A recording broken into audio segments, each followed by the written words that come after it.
welcome into the 2023 draft coverage here, the Plead Your Case live draft special. I'll be your host for this evening, Logan Lepiscopo. I'll be joined by a wide variety of guests to not only cover the NFL draft, but also we're going to hit the hardwoods with the NBA draft, go to the ice for the NHL draft, and head to the diamond for the MLB draft. So you know what to do. Sit back, relax. It's time to plead your case.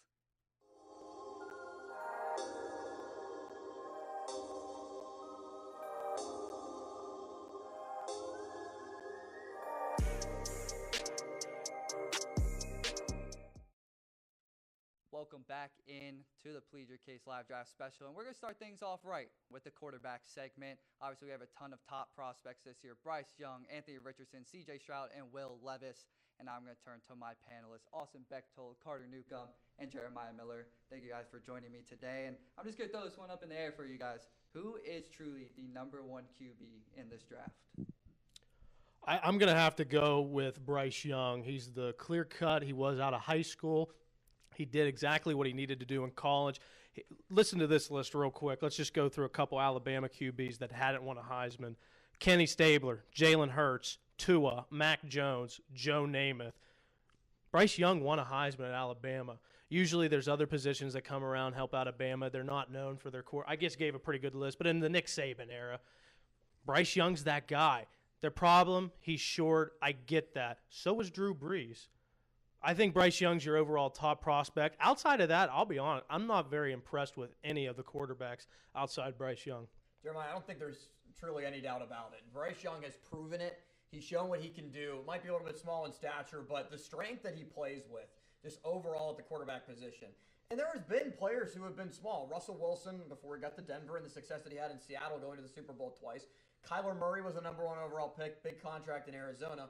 Small quarterbacks sometimes can move around better. Bryce Young has shown his mobility and just the things that he can do with the football. He is a playmaker. He has what is potentially most important for the Carolina Panthers at number one, the it factor, Carter, that a lot of players do not have.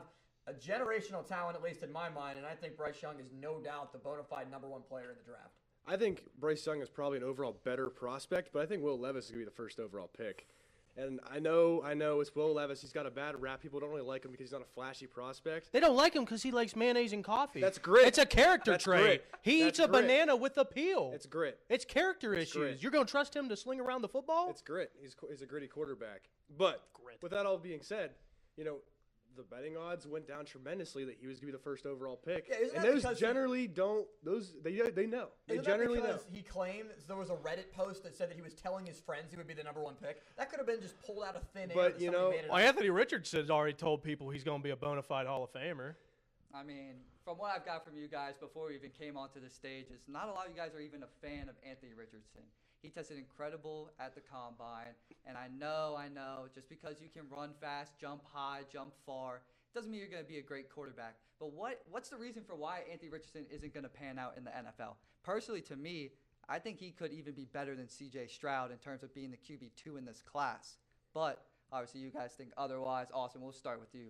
Yeah, I think just overall with Richardson, it was he was on pretty much nobody's radar until the combine when he ran a fast time as a very athletic player, but did not really have that much overall production in terms of wins at Florida, playing in big games and having a ton of success. He does have some similar traits to Lamar Jackson, would you say, with the ability to go on the ground and continuously just power the football home as both a rushing and a passing threat. And I think that in a way, as we're seeing play out with Lamar Jackson, that can be played in a negative light.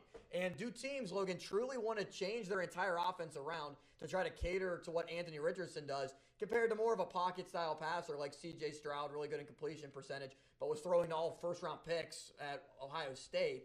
Or do you want to buy into Anthony Richardson, somebody who was really climbing up draft boards significantly whenever he reached the combine, and before that, not so much?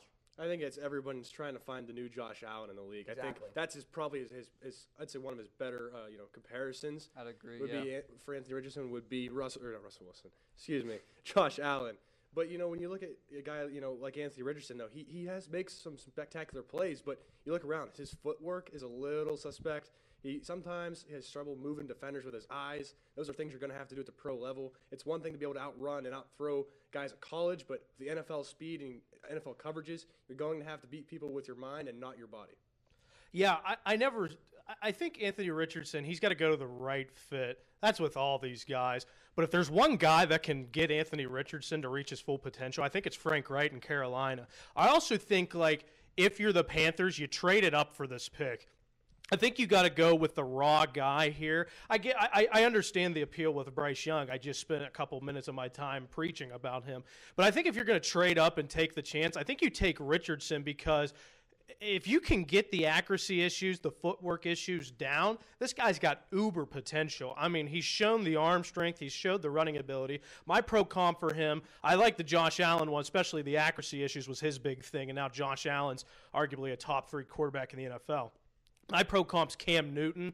I think that's a pretty good one. I'd say Richardson probably has a better arm than Cam, and they kind of remind me a lot similar in their run game. So if I'm the Panthers, if you're going to trade up, take that risk. I think it's on Richardson. But so I don't completely dislike Anthony Richardson by any means. I don't buy in a lot to guys from the combine. I want to see the X's and O's in the film.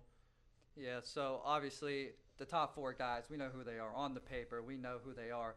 But what are some other guys that you may be looking at in this quarterback class, potentially going later, maybe even just a second-round pick? Jeremiah, I'm just going to throw this right back to you. We're both huge Hendon Hooker fans. What makes Hendon Hooker stand out to you so much coming into this draft? Well, first off, I mean, let's just start. This guy is a top 10 talent. He would have won the Heisman, probably ran away with it. He didn't tear his ACL late in the year against South Carolina. My comp to him is Geno Smith.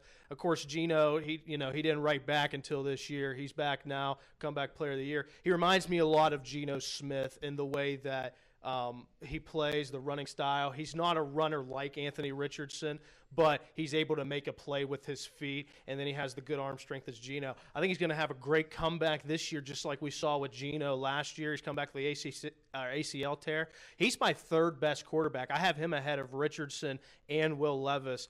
I think Hendon Hooker might sneak into the first round. Team to watch out for. Watch for the Minnesota Vikings. Cousins is on the last year of his contract. I don't think they will, nor do they want to re-sign him. Hendon Hooker's not going to play this year, at least not till later in the year if he's able to.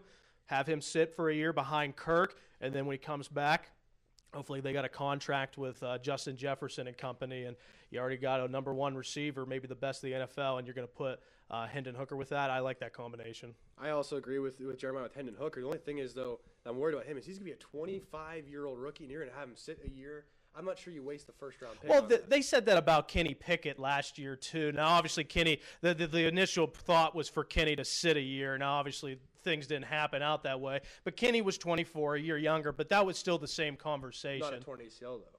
No, that's true. That's the one thing that worries me about him. I think I watched a lot of him at Tennessee. He's very rhythmic in his passing motion. He's ahead of it. He uses a lot of short game, which I think will be helpful for him in his transition into the NFL. So maybe you could get him in the offense a little bit sooner rather than have him sit for an entire year. He also avoids turnovers. His passing touchdown to turnover ratio is 12-2. So he's very good in that sense. The only thing that just worries about me is you don't know this guy with rehab and him being 25 years old. You don't really know what he has in the tank, especially coming off of a guy like him who's able to move in the pocket. And I think last year with Kenny Pickett, it was an anomaly with quarterbacks. It was a very weak class. People were trying to prop up Malik Willis to be a lot better than truly he was. And could you even put a similar sense of the build-up for Malik Willis in the same light as Richardson?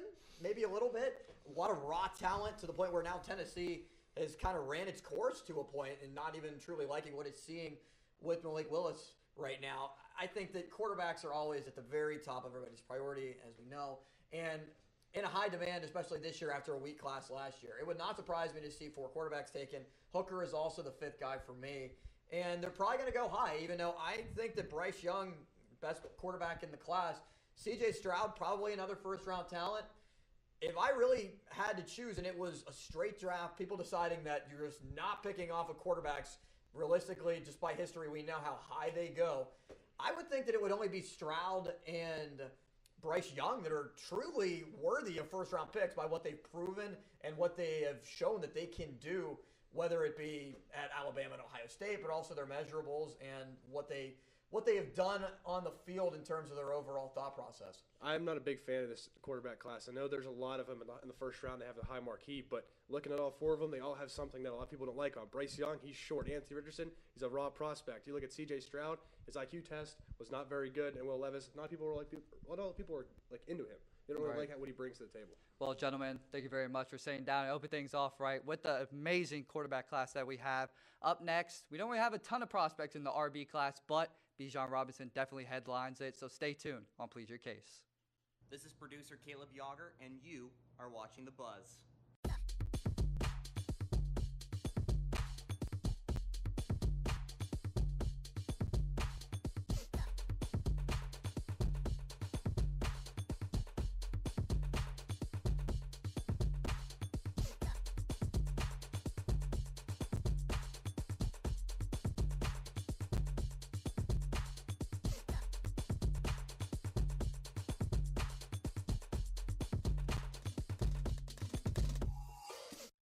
Welcome back. We're here to talk about the running backs now. The guys that were just at the desk stepped away, but now join me a new set of guys, Keegan Robbie, Ethan Spazarski, and Tyler Zeman. Gentlemen, I mentioned before getting into things, Bijan Robinson headlines this draft class. Keegan, I'll throw it to you first. What really makes Bijan such a special prospect? It makes him kind of one of those blue chip guys that's once in a generation.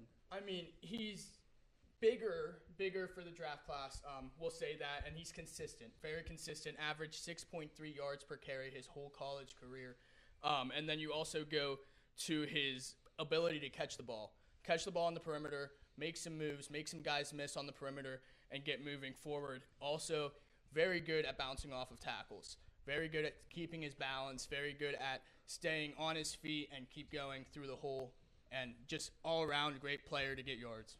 Yeah, so obviously Bijan headlines. We all know how great he is. We all know he's pretty much a guaranteed first-round pick. He might slide just because running backs aren't viewed so highly in the league. But turn it over to you, Ethan. Bijan Robinson, obviously number one. But how about Jahmyr Gibbs behind him? Obviously, consensus-wise, these are the 1 and 2. But what are your thoughts on Jahmyr Gibbs? Jahmyr Gibbs, without a question, honestly, he has a right to fight for this number 2 spot in the running back class. Personally, there's another guy I'm going to look forward to, but to give Jahmyr his credit, when you give him an open spot, he will shoot out the gates and he will take off on you. No regrets. Some comparisons. Alvin Kamara, maybe you heard of him, very successful back over there in New Orleans. Another guy I like to compare him with, like a hybrid to Tyreek Hill with speed, but Dalvin Cook with size and ability. Someone I really do like, but however, I'm going to guess he's a bust. He's a bust. We're obviously going to get into later into the segment, but for me, it's Zach Charbonnet. I personally believe Zach Charbonnet right now. I would take him as my number 2, and it's nothing personal against Gibbs. I think they both equally have their spots that shine and there's spots where they don't. So pros and cons. But for me, Jahmyr Gibbs is still an amazing talent and something to look forward to where anything is possible in this league. I like the Charbonnet pick, but Gibbs as a bust kind of surprises me here. That's a crazy take. Look, I think there are a part of Gibbs' game where I think they may not translate to the NFL. He doesn't have the power, I think, that most NFL teams would prefer that he has. And again, when he goes to contact, he doesn't really shy away from it, but he often goes in kind of with his pads too high. You see him kind of get thrown down a lot, and that concerns me, especially whenever you go to that next level. He's going to be facing guys a lot bigger. I mean, they don't really come any bigger in the SEC, but like he will be facing guys with a ton of power, with a ton of size, and that does kind of worry me whenever his game translates to the next level. So either I just trying to understand what is the reason behind Gibbs being a bust? He can run the ball, he can catch the ball. I mean, he's number 3 in receiving yards for Bama this past season. What screams that he's not going to work out in the league? I think I should rephrase it. I think he's not going to be a bust, but I do think Charbonnet's going to have a more successful career than him.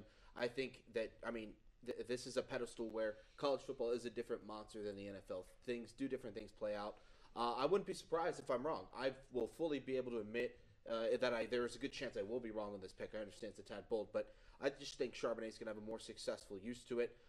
The main guy that we all compare Charbonnet to in the NFL is A.J. Dillon. Besides Saquon Barkley, I don't think I've seen anyone else who has quads bigger than this kid. He is huge. He's a downhill runner. He's not going to get you more than 4 yards of carry, but he's going to push everything he has. And he's a downhill runner. And if you need him in specific instances, he will get you that ball. He will get you those yards that you need or points so desperately. So I apologize for the miscommunication, but I do think Charbonnet will have a better career than Gibbs. So, Keegan, he just touched on who his favorite running back prospect is coming out. Obviously, Bijan is everyone's favorite, being the best guy available. But who would you say maybe your sleeper guy would be for this draft? I'd say my sleeper guy is probably Deuce Vaughn. Small guy, short king, we'll say. But very fast, very agile. He can very good on the outside like Bijan. He's very good at catching the ball on the perimeter, getting out. I think they'll use him more of kind of sweep guy type of guy who goes out, runs a sweep to the outside. I think he can make some guys miss. The only thing, like we said, short king, very small. Going to be hard in the NFL. Yeah, It's going to be hard to break some tackles in the NFL. I like that pick as a sleeper. I think Deuce Vaughn is really good. I think, honestly, he could probably be the scrappiest, the toughest back in this class. I mean, yeah, he's small. He's 5'6", 176. That's smaller than even the smaller backs that we've seen in previous years. But I do like him. I think he has a very high football IQ when it comes to things. He's small, but he's not scared of the contact. He's not scared to get dirty. But, again, I just think that size, that translation to the next level, that is a worry. But I think he has the potential. He goes to the right team. I think he could easily be that number 2 back that most teams are looking for when they want that 1-2 punch in the backfield. I think he could easily be a great number 2 back to complement any running back in the NFL. I'd like to see him go to the Titans, if we're being honest. They aren't in huge need of running back per se, but they could use a smaller guy who can catch the ball, get to the outside, where you have Derrick Henry, who's just a beast. Yeah. They have the big guy. I think they give Deuce Vaughn a chance and go with the small guy. I'm going to go with a guy who's probably in the middle. If you're going to think middle of the pack height, it's definitely this guy. He goes by the name of Dwayne McBride. UAB running back, had 3,500 rushing yards this year. Now, granted, he is no receiving back right now. He is a pure running back. That would be probably his biggest downfall. He's able to break through tackles. He's able to be elusive and keep making moves. I really like watching his film this year. I think he's definitely my number 1 sleeper. And I think someone else you shouldn't sleep on is a man who also went to Texas. You may not have heard of him too much because that is where Bijan's from. But Roschon Johnson, yep. He's a taller guy, and if you give him open space, he'll make you regret it. Excuse me. He has the potential to be really, really good. I'm really excited to see where all these guys goes, but McBride, definitely my number 1 sleeper pick, and Roschon Johnson, someone who I think is underrated. Yep. Yeah, I'm going to go with Tyjae Spears from Tulane. He's not really a guy that's seen too much, but he produced pretty much similar numbers when you look at it compared to Bijan Robinson. Over 1,500 yards. He had 19 rushing touchdowns, 6.9 yards per attempt. It's just a guy that's going to be able to get down, get gritty, and he's a guy that a team could get in the 2nd, 3rd round of the draft. But to round things out, gentlemen, just quickly down the line, start with you, Keegan. Who do you think is the best fit for Bijan Robinson? It's hard. I think the Chargers. Not knowing where Eckler's future is, I think the Chargers would be a good fit for him. Oh, I'm going fly, Eagles fly. We discussed this a good bit on the booth review this Monday, and I've made many mentions to you with it.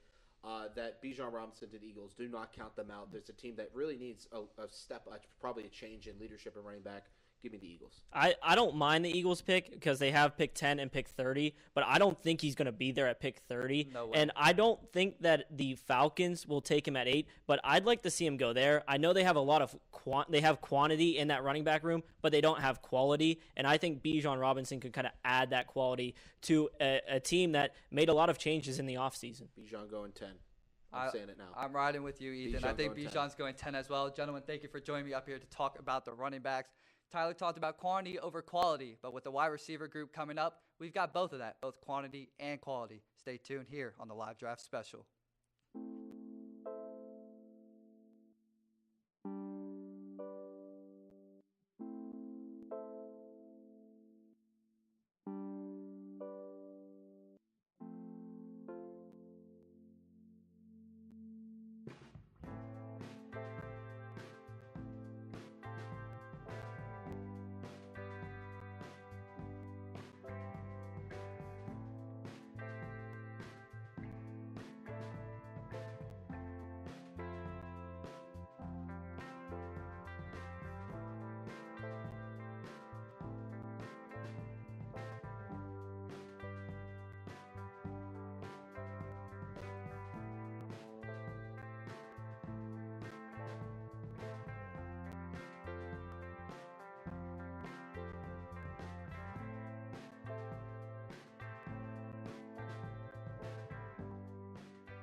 Welcome back into the live draft special. As I alluded to, the wide receivers in this class are absolutely loaded. Whether you want height, whether you want speed, maybe even want both.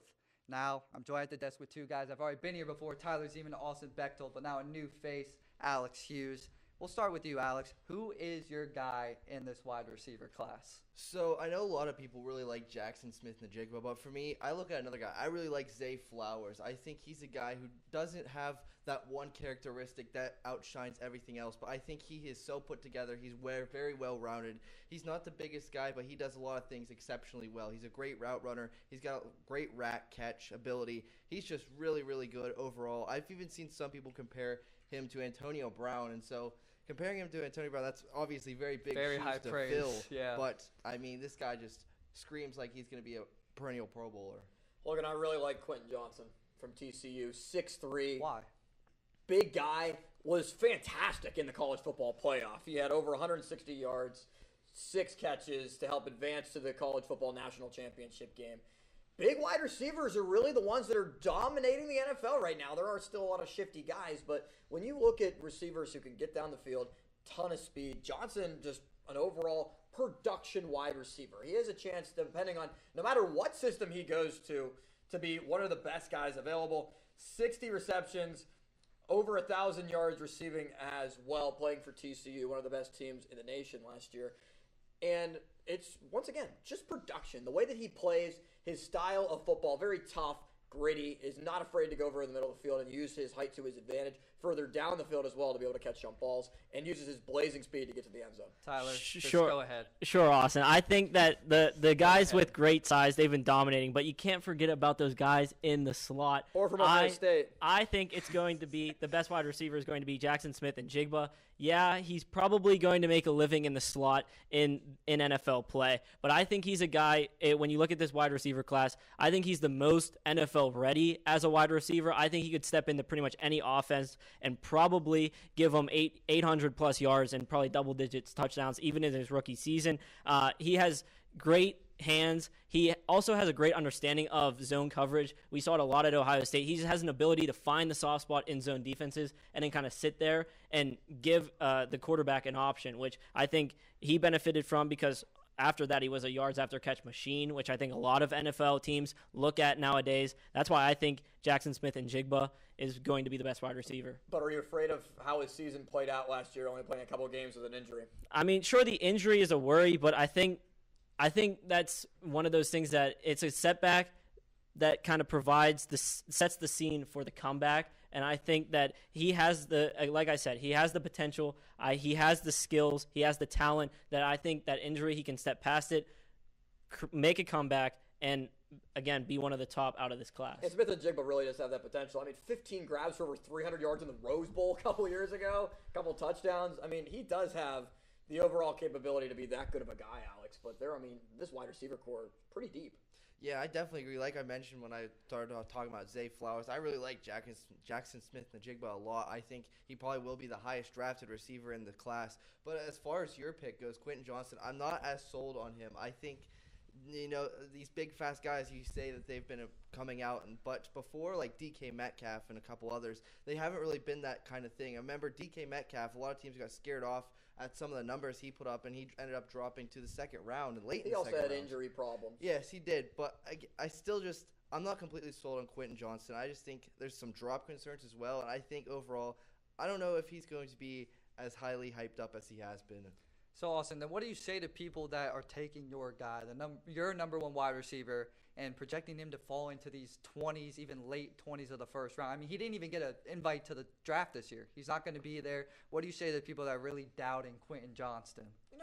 Logan, I kind of believe that getting invited to the draft is obviously a big thing. It's huge. But since the pandemic, there's been fewer and fewer players that have attended the draft live. I don't know if that's because it's not the flair of New York City and Radio City Music Hall or whatever it might be that Johnson was not invited to the draft. Maybe it was under his own accord that he did not even want to be able to participate.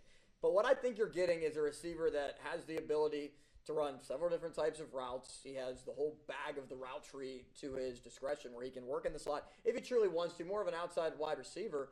But if you can pair him with a quarterback, let's say in that late teens to the early 20s, where you're looking at some of the teams that have pretty significant quarterbacks. He's probably not going to go to a team like the Chargers, but let's say, what do you think? What do you think of team right now? Even if you look at Baltimore, I would say Baltimore could be a good fit. You Would got be a great Odell fit. now. Odell could work on the slot outside. Johnson could work on the slot inside. and why not outside. try to get more wide receivers, more compliments for Lamar Jackson to be able to work with to try to get a deal done with him? If Lamar Jackson is going If to he end up stays. staying there. Can I just add one thing Yeah. before we move on? See, for Meek Johnson, the problem is yeah, he played all over the formation at TCU, but his route tree, honestly, probably could just call it a branch, to be honest. He's either goes deep or he runs a slant. I mean, there's really no in between. Yeah, Well, he's how much big. defense do they play in the Big 12?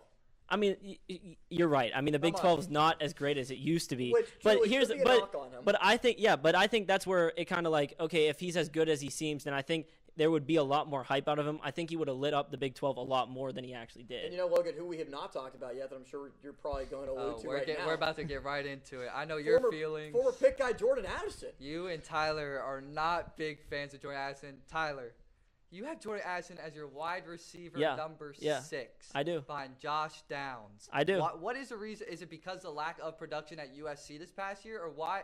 What's not going to translate for Addison to the big league? See, I think a part of it is his size. Like, he's a great route runner. I think he uses that to his advantage. He has great speed, acceleration. He's one of the fastest out of any of them in the class. But I just think when you look at it, he doesn't really have like that body armor. He doesn't really have the size that I think he'll get jammed. We often saw in USC, again, the Pac-12, not that great of a conference, but we saw him get jammed at the line, even thrown down to the ground at the line in some instances. I just think that whenever he makes that jump to the NFL, it's going to be a physicality issue. I don't know if the speed is necessarily going to outshine the lack of physicality. Now, I want to come out here and defend Jordan Addison. I don't first. think he's bad.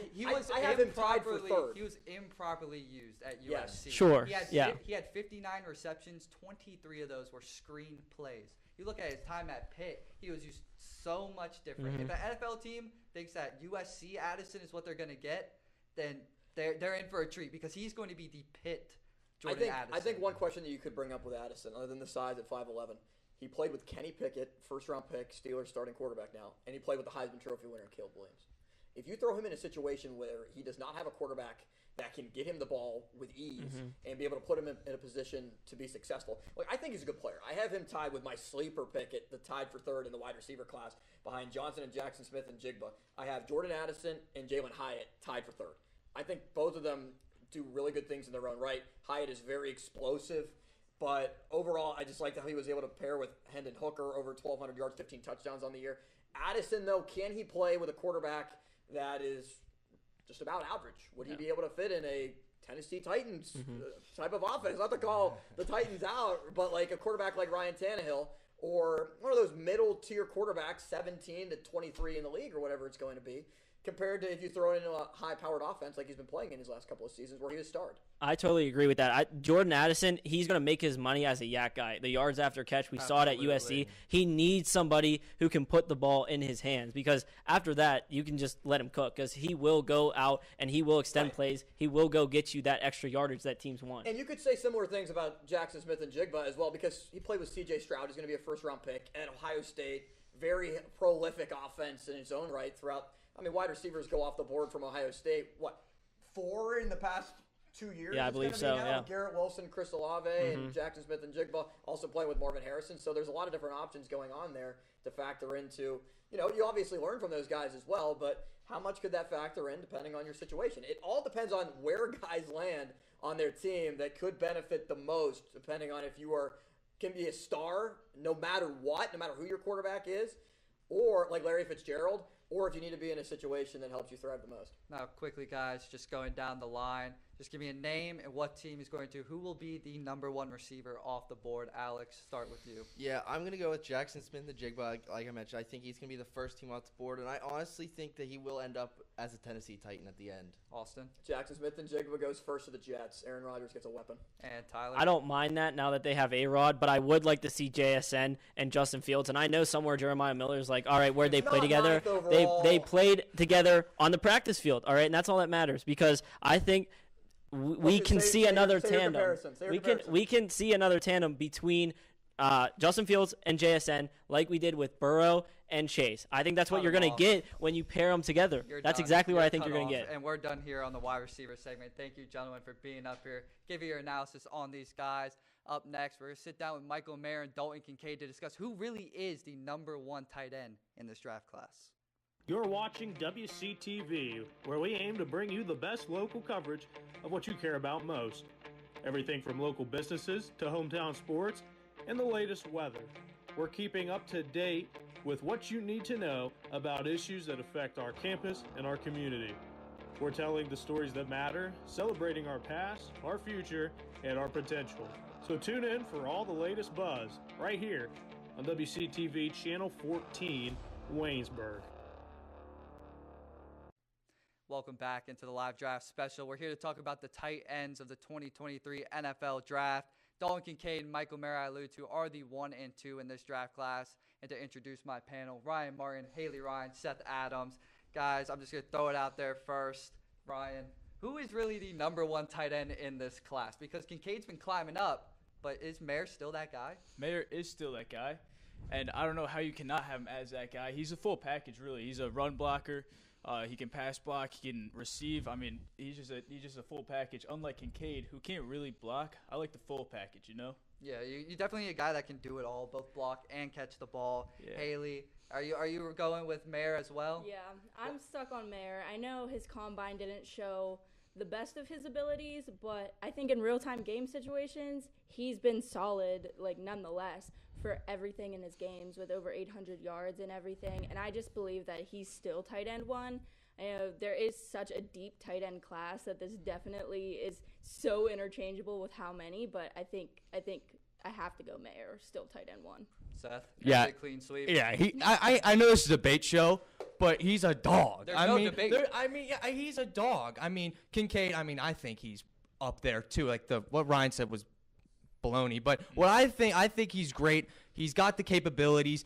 He can make blocks efficiently. He could get open. He's just a little sluggish off of his routes. That's all I can really say about him. But other than that, I think he's a dog. So other than Mayer, obviously, Haley, Ryan, you don't think that Kincaid is up there with Mayer, at least in terms of being your tight end 1. But do you agree with Seth that he can be one of the better tight end prospects? He can be, but I just don't like him. And I think actually Washington is ahead of him right now because of the ability to block. And I know his receiving ability is nowhere close to Kincaid's. But I feel like if he goes to somewhere where he can improve his receiving ability, then he could be a top tight end in the league. I feel like you need that blocking ability to be one of them. I know Kelsey is not the best blocker, but if you look like Kittle, Mark Andrews, they're both good blockers, and they're both some of the top tight ends in the league. So, Haley, obviously, you like Mayer more because he's able to block, but do you think Kincaid, just being that kind of pass catcher guy, will be able to succeed in the NFL? Yeah, I like the chances with Kincaid. I think he's definitely climbed for a reason. I think what's throwing a lot of people off, though, is his lack of pro day numbers and combine numbers. And also, he's been nursing a back injury, so I think like a lot of the times people are just going to be a little bit concerned, not necessarily with how he's going to play in the NFL, but more so where he is like in the draft and if that's going to hurt his draft opportunities. But I still think right now he's my tight end too. I think he is really catching up to Mayer, but he probably in this has the most potential to be a bust, I would say, just because of the lack of combine numbers. I think a lot of people, I mean, I'm not undermining the value of the combine. Don't get me wrong. Obviously, they do it for a reason. But everyone tries to roll off Mayer because he had poor combine numbers, but what if you have no combine numbers at all? Right, and he's also kind of smaller size compared to Mayer. Obviously, everybody's smaller size compared to Darnell Washington. But Seth, moving away from Mayer and Kincaid, who's your next favorite guy? Who's your sleeper that you think is going to really shine in this tight end class?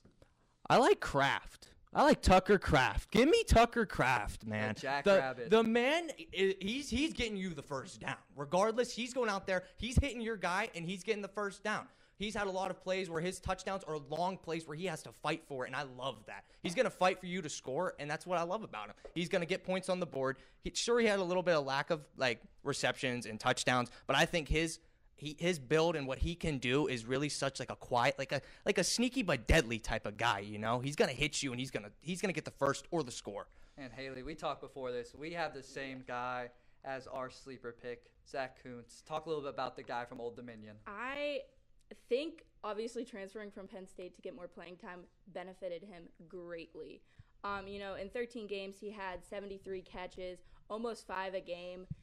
He is just an outstanding, he's very noticeable now because he had a great combine.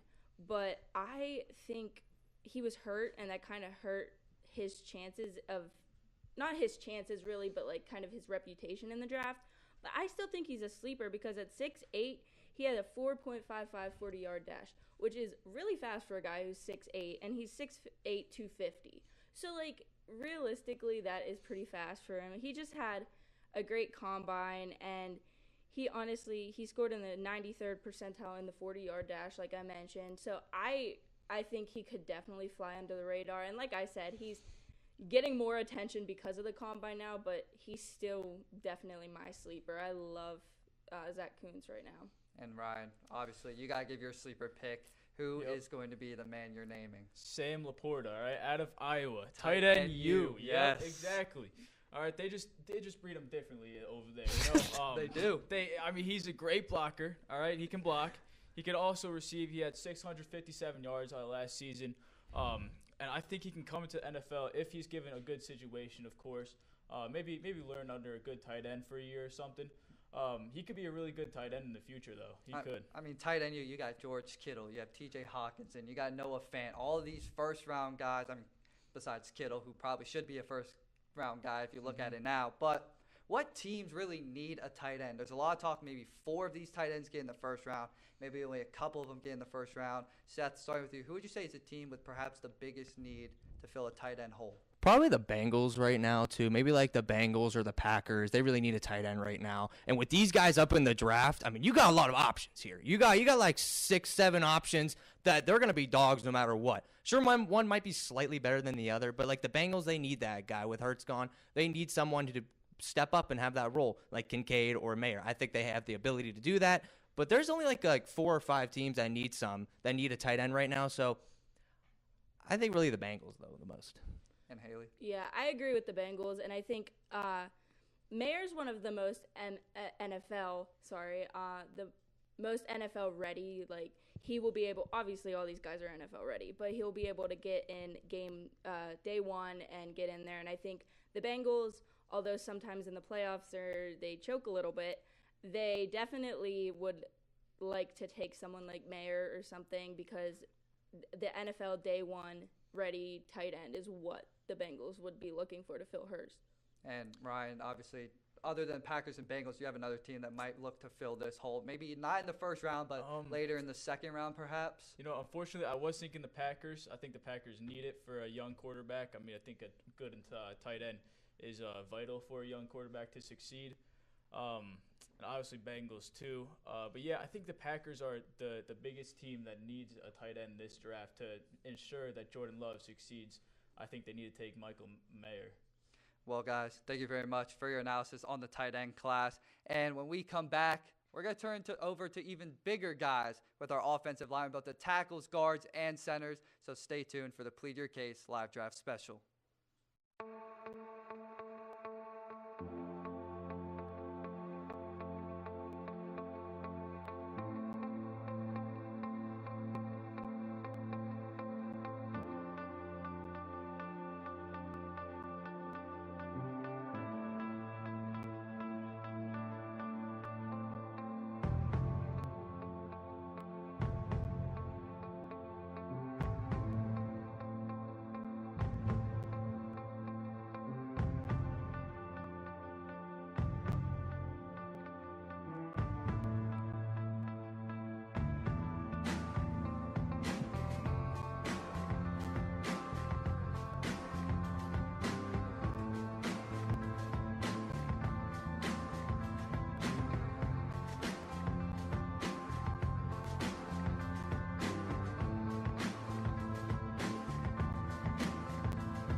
Shout out to the guys in the trenches. We're here to talk about the offensive linemen.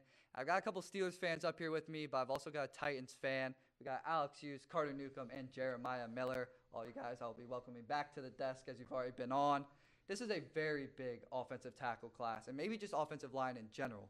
What is truly the top pick for the tackle position? Alex, we'll go ahead and start with you. Who's your offensive tackle one? I have Paris Johnson Jr. as my offensive tackle number one. I think he coming out of Ohio State, he's going to play on the left side, but he has the versatility to go inside, but most likely a left side guy. He has a lot of potential. He might not be the most pro-ready of the offensive tackles, but I think overall he's going to be the best. I think he's going to be the first one taken, and yeah, I just think he has so much upside. He's got so much power, so much strength. I think he's going to be great for whatever team takes him with their first-round pick.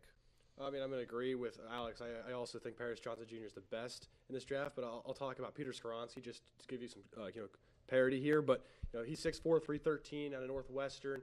He may be able to move a guard to be a guard just because he's got a short wingspan, so that gives him an extra boost in terms of his value. He's got an explosive kick slide. He's got short arms, but he has very protective hands, and he's very good at what he does. Yeah, since we're just kind of going down the line, I agree that Johnson is the best. And by the way, our friendship solely relies on if the Titans take him at 11 and he's not at 17, it's 20 years in the gutter. I don't care. Hey, no, but since we're talking, you talk about Skoronski, I'll talk about Broderick Jones. I think these are the consensus top three guys. You can kind of throw them around, whatever. I think Jones is one that's kind of fallen more towards the three. I think people are kind of debatable about Skoronski and Johnson. But let me talk about Broderick Jones. 6'5", 34-inch arms. 311, and man, this guy is fast. 4.96 40-yard dash. If you watch the tape, he's faster in the game. You go back, I know it was a terrible game, but the national championship against TCU is the game where I can see him. They run a lot of tackle pulls, just fast, getting to the edge. Of course, in that game, he didn't have to touch anybody because TCU was the equivalent to a Pop Warner team. But still, you get my point. Broderick Jones is going to be a first-round guy. At least in my eyes, he's a first-round talent, and I think any team in the 20s in the first round would be lucky to have him fall to them. So you mentioned that these are probably the top three guys, consensus-wise at least. But a guy we've kind of seen rise up the boards a little bit is Darnell Wright out of Tennessee. Is either of you guys kind of feeling that this is a true rise, that he has that potential, or are we seeing more of this hype from pro days and combine stuff? I think it's more so the hype from combine and pro day stuff with Wright. Again, I think he could potentially be a really good guy, but for him, I feel like he's limited. I feel like most teams only view him as a right tackle, which, again, in the modern-day NFL, you need versatility if you're going to be on the offensive line, I think, and he just doesn't really seem to have that. So I think that overall, he may rise up to the first round. I think we could see possibly 5 or even 6 offensive tackles going as high as the first round, or a couple in the second, high second. But I think he's one of those guys that he's going to be a right tackle, but I just don't see him possibly being living up to the other top guys in this class. I mean, as me and Jeremiah are Steelers fans, and this is a guy that a couple mock drafts have them taking at 17. And I mean, what you did say about him is true, but you look at some of the positive notes about him. He's 333 pounds. He's a little bit bigger than some of these other tackles, but he's an absolute bulldozer on double teams. So especially at least with the Steelers and trying to run the football with Najee Harris and using their power schemes with double teams, that could be something they might look at and might end up taking. The one knock I have on him whenever I was doing my research on him, he's a catcher, not a puncher. He doesn't necessarily deliver a lot of blows. But he takes more of the hit himself. So that's one thing I see on Darnell Wright that's kind of a knock to my eyes. Yeah, one thing I liked about Darnell Wright is he kind of performed very well at the Senior Bowl, which I like to see more so than the Combine. I pay attention more to that. So if you want to watch one game, all you need to know why Darnell Wright belongs in the first round, watch the Alabama game. He went against Will Anderson 90% of the time. You didn't hear Will Anderson's name too much. Of course, there wasn't a lot of defense in that game in general, but still, I like Darnell Wright a lot. As a Steeler fan, the only turnoff I has is he's projected more to right tackle. So, the Steelers aren't really in the market for that. And that's a lot of teams are kind of shying away from him. But, there's kind of conflicting reports. Some say, yeah, he can play left tackle. Some say more right tackle. So I still think Darnell Wright's a first-round talent. And obviously, we got to talk about the rest of the O-line. Talk a little bit about our interior guys. Carter, you mentioned Skoronski could end up playing guard when it comes to things because of his wingspan. But, Alex, we'll start with you. Who is your favorite interior offensive lineman in this class, whether it be a guard or center? So I think my favorite, that's going to be probably the top pick. I think it's going to be Osiris Torrance. He's a great guard. And I think he has the potential to go as high as maybe a mid-first round pick. I think he kind of reminds me a little bit of Elijah Vera Tucker from last year's class. Again, I think he has a lot of potential to possibly be another one of these Pro Bowl guys. And again, I just think Torrance is the best interior lineman in this class. I'm going to go with Joe Tippmann, who's a center from Wisconsin, 6'6", 313 pounds. I mean, he's an interior offensive lineman from the Big Ten. His name's Joe. I mean, what could go wrong with this guy? He has the he plays against. He's got a mullet too. He does. I mean, how could you go wrong with this guy? And not only that, he can zone block, he can pull, he can climb to the next level with ease. The one knock I have on him, though, he needs to keep his pad a little bit lower. Yeah, one of the interior guy that's kind of fallen down as the combine season has came around and everything. John Michael Schmitz out of Minnesota. This was a guy that was a top 15 pick coming into the year. He struggled a little bit. Minnesota had a down year. They had to bump him to guard just to kind of help their scheme, a position he hadn't played since junior high. But John Michael Schmitz, I think, is going to be a day one start in the NFL, even if he's a second, third round pick. I think he's that kind of guy. And then another guy, talking about guys that just look like NFL linemen. Have you seen what Cody Mock looks like out of North Dakota State? Doesn't have any front teeth. Like, looks like a hockey player, actually. Yeah, grit. Right up there with drinking mayo and coffee. That's grit. Well, gentlemen, thank you very much for joining me to break down the offensive line in this class. As I mentioned, I have some Steelers fans up here with me now, but in our next segment, we're going to sit down with a very special guest and discuss what the Steelers should do in this upcoming draft.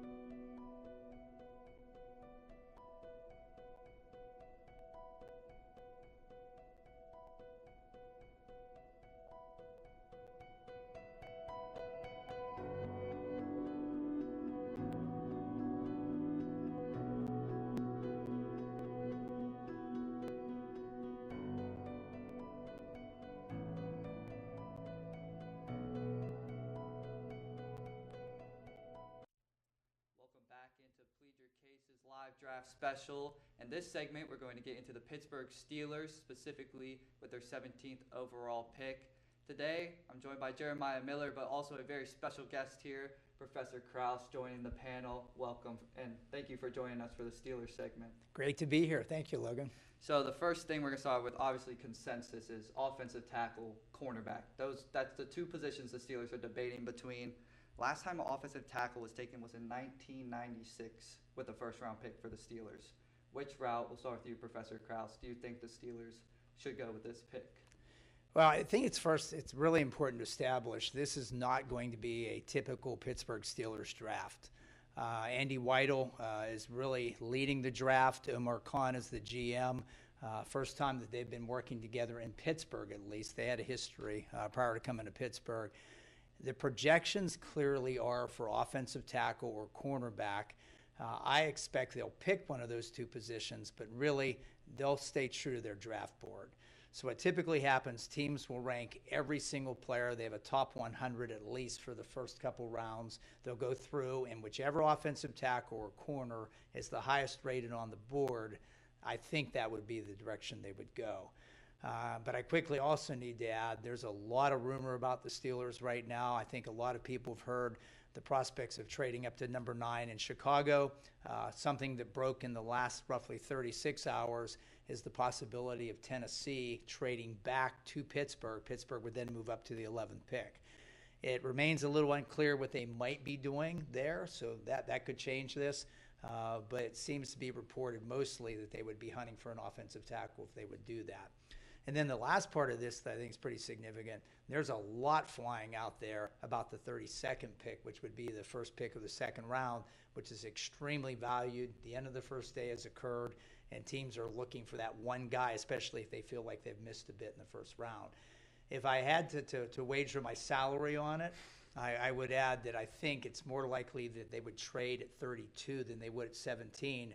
But again, this is a totally different era for the Pittsburgh Steelers. So Jeremiah, with the talks about potentially trading, there's been some talks about trying to jump up to the Bears pick at 9, but also, as mentioned, Tennessee Titans pick.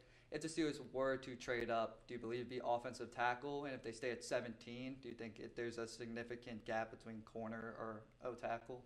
Well, the one thing, it always depends how the draft falls. That's the biggest thing. If the Steelers were to trade up to 11 or 9, I do think they're going to go after one of the top 3 tackles, probably the top 2, which I think consensus is Skoronski and Johnson. I think Broderick Jones has the best chance to fall to 17 out of the 3 tackles, but if they were to trade up, I don't think it would be for a corner. Maybe Christian Gonzalez, but I still think there's that outside chance you could get Christian Gonzalez at 17 or have Porter. I've seen Deontay Banks a lot there. I'm not a fan of that, but I've seen it a lot. But watch out, kind of a dark horse position they would take in the first round if the top 3 tackles aren't there and they don't covet one of the corners. Look for edge rusher, especially Nolan Smith out of Georgia. They went to his pro day. That's a huge sign. At least it's been in the past under the Colbert regime. We'll see how that plays a factor into it, but I've been seeing a lot of that lately, and I just have this gut feeling that I could see Nolan Smith becoming a Steeler on draft day. He was injured for the playoffs, didn't play a lot, but the Steelers have a needed edge. It's not a glaring need because you have T.J. Watt and Alex Highsmith, but it's more so depth. But as Professor Krause alluded to, the Steelers have a history of going best player available on the board. If he's the best player available, he'll be in the black and gold this coming season. So if the Steelers do sit at this number 17 overall pick, as you mentioned, DeJuan Jones may drop, Broderick Jones may be there. If it was to be a cornerback, I know you said, Professor Krause, at least you shook your head, that you're not a fan of the Deontay Banks pick either. So if Joey Porter Jr., Deontay Banks are there at 17, who are we picking and why not the other? Well, the draft comes down to basically draftable picks or assets, and they should be used accordingly. And I'm not sure that the Steelers have done well at that over the last 5 years. The other part of this, you're looking for system fits. And so for those of you out there that follow the draft, you don't look at just the measurables, which obviously Banks has incredible measurables. We'll get to that in a second. But you're looking, if a guy came out of primarily a zone system in college and he's going to be asked to play man-to-man, you don't have a really good evaluation of that player yet. And that's where you get into some of these reaches. Banks tore it up at the combine. He had that incredible 40 time. He's got incredible athleticism. But the question becomes, he wasn't a marquee player in the Big Ten. And so are we going to fall into that, what I call the Maryland trap? They have drafted a number of players from Maryland over the last couple of years, and really, other than one practice squad player, they don't have a lot to show for it. Now, again, good players can come from anywhere, but they do not have a track record of success with Maryland players. I don't know what to make of Joey Porter. I mean, I'm intrigued as somebody who's followed the Steelers and actually worked for them for a number of years. I'm not sure if he'll be there at 17. I've seen him mocked as high as 9 or 10. I've seen him as low as 24, 25. So there doesn't seem to be a real consensus on him. If you're asking me point blank between Banks and Porter, I like Porter a lot more.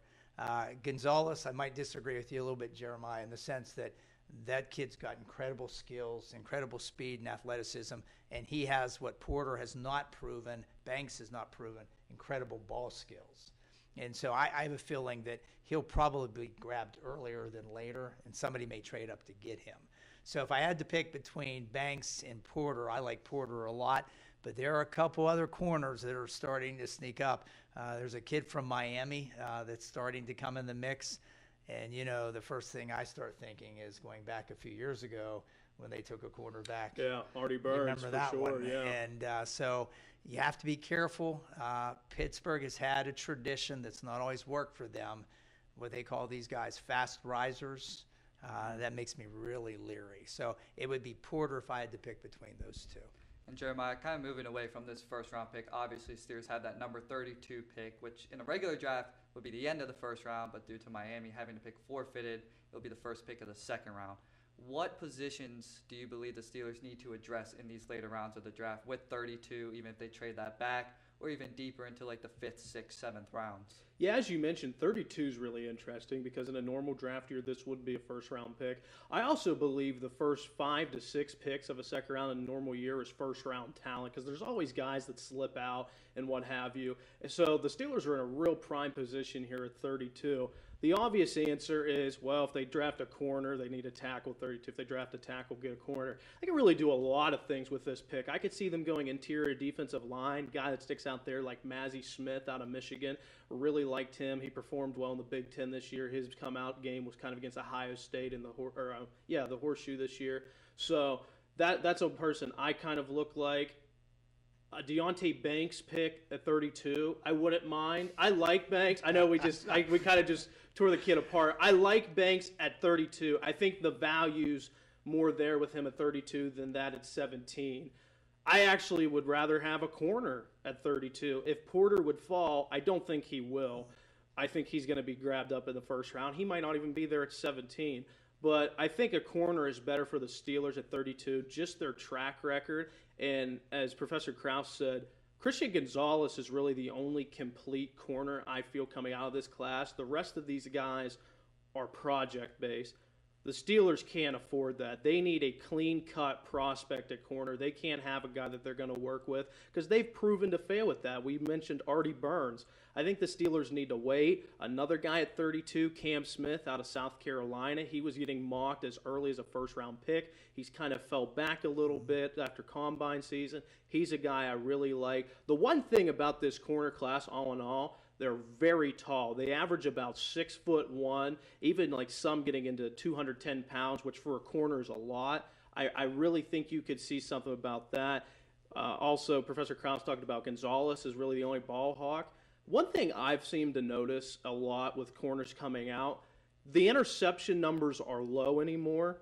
Like, in my opinion, Sauce Gardner's already the best defensive back in the NFL after his rookie season.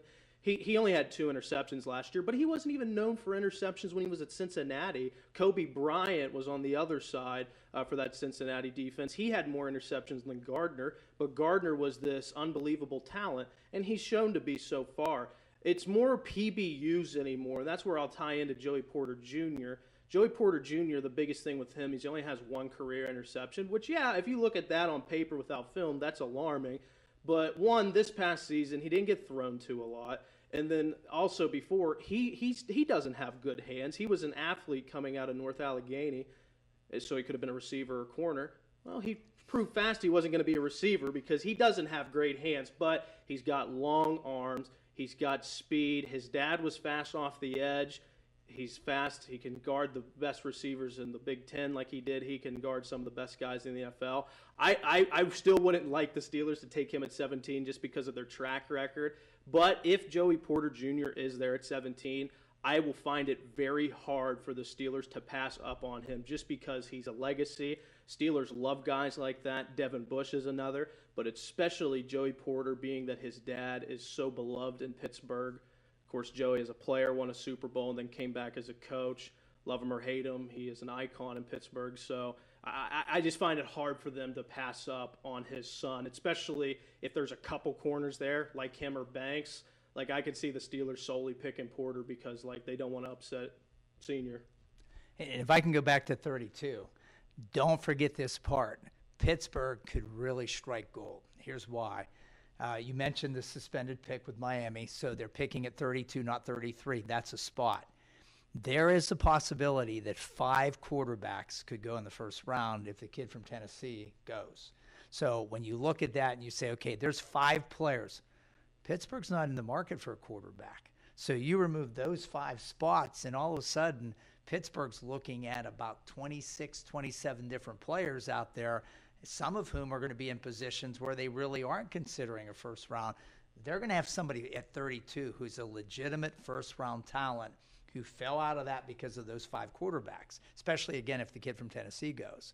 And so it's going to be really neat to see what they do at 32 because 31, the day ends, you go home, you look at your draft board, you suddenly think, well, there's a guy out there that fills the need that we didn't grab.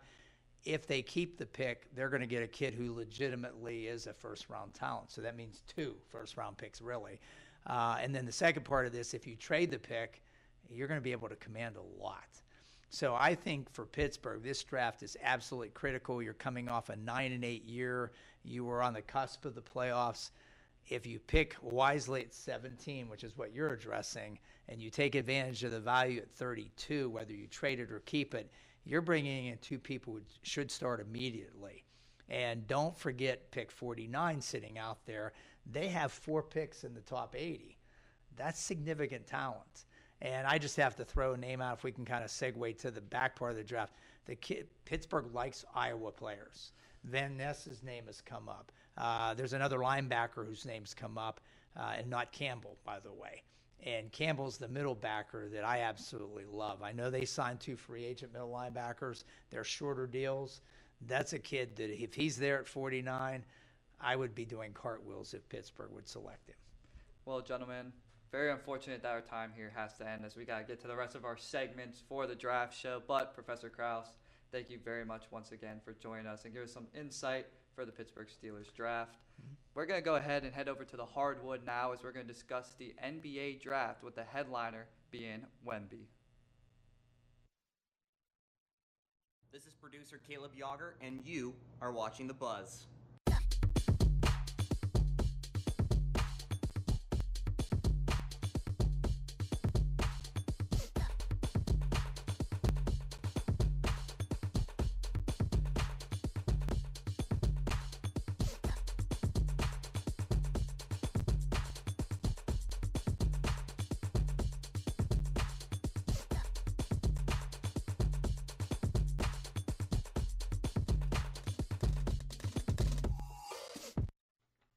Welcome back into the live draft special here on WCTV, and we're hitting the hardwoods now. As you can see, the background's changed. We're talking about the NBA draft.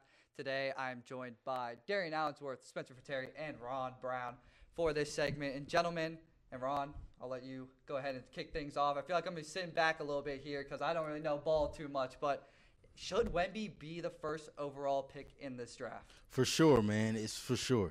When have you ever seen anybody 7'4" that can handle the ball like that can shoot like that can defend like that? The man's averaging 20 points, 10 rebounds, and 2 blocks per game. Nobody has ever done this. He's been projected the best prospect since LeBron James, and I can believe it. Now, do I say he's LeBron James? No, but I will say he is bar none the number 1 pick, and I think he's going to be a generational talent in today's game.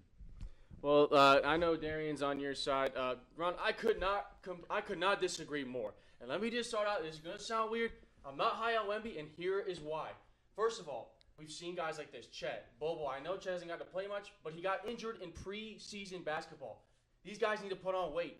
There are 5 or 6 guys that are going to bully Wemby down low. Gobert. I know he's not offensively good, but Gobert, Ayton, Jokic, Embiid, even Karl Anthony Towns. I know I'm a cat guy. But all those guys are going to get the ball down in the paint, and they're going to see a stick in the paint, and they are going to drive him into that backboard. He's going to be terrible. He's got a lot of offensive upside, but on the defensive side, he is going to be atrociously bad. Those guys ain't good enough perimeter defenders to mess with him. You forget he has a jump shot too. He can also take those. He can take those guys outside. If somebody like what is somebody like Jokic going to do with him? What's somebody like Jokic going to do with him? I'm not high on Wemby. Here's why. What has Chet done so far?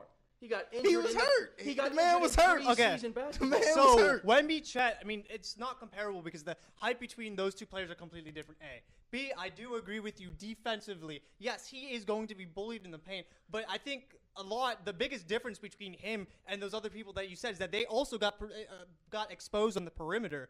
Wemby doesn't do that. His 8-foot wingspan allows him to guard guards from 3 feet away because of how long his arms are. And that showed in the matchup between him and Scoot Henderson when he blocked him multiple times on the perimeter just by sticking his arm out. In the G League, you're going from Scoot Henderson to Steph Curry, Kyrie. I could name multiple. Jalen Brunson, Darius Garland, Donovan Mitchell. I mean, the list of guards goes on that he will not keep up with. I promise you, Curry will drop 30 on him every night if they consistently run that pick. You think those guys are jumping over 8-foot wingspan? You think those guys are jumping over? Going back quickly to the offensive side, we haven't seen a scorer at that height, as high as a release point that he has since Kevin Durant.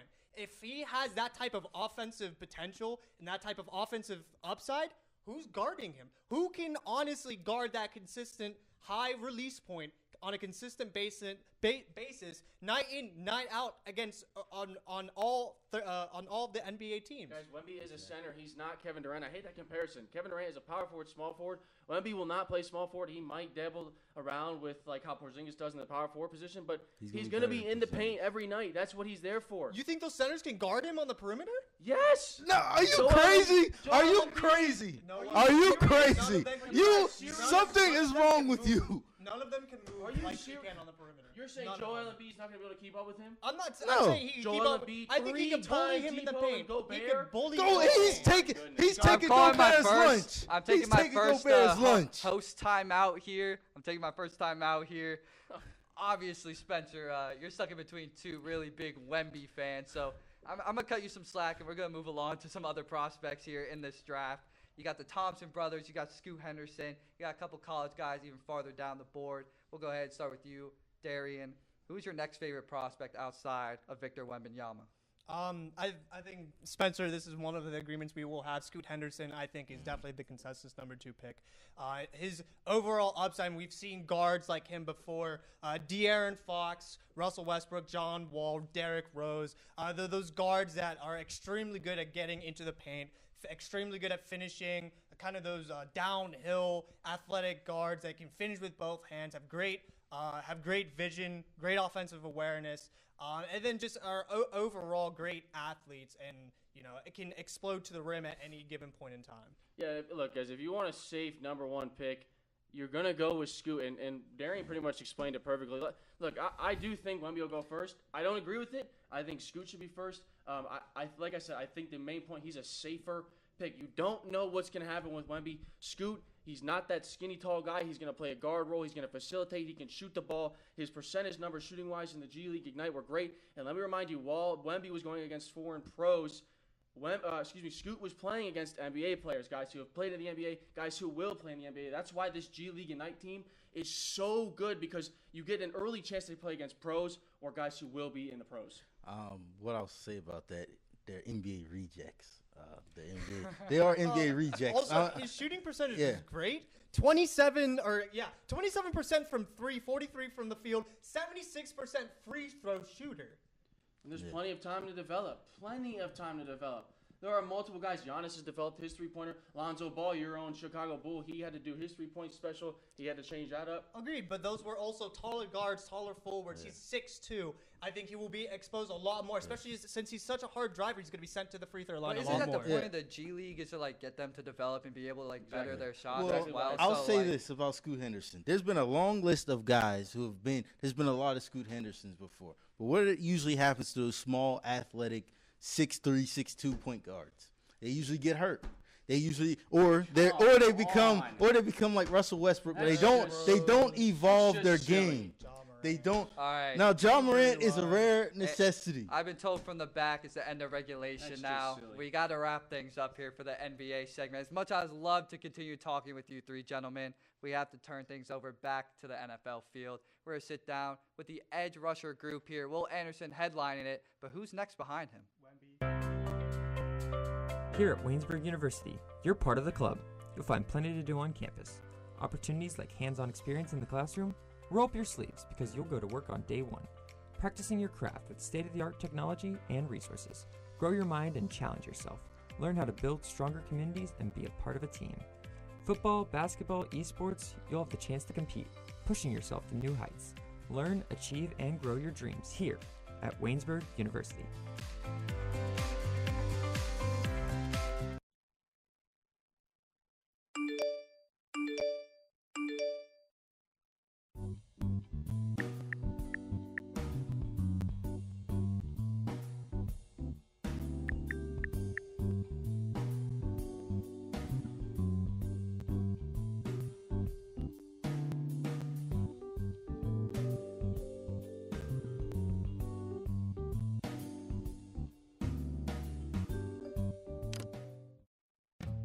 Have you ever been to the Everly Library?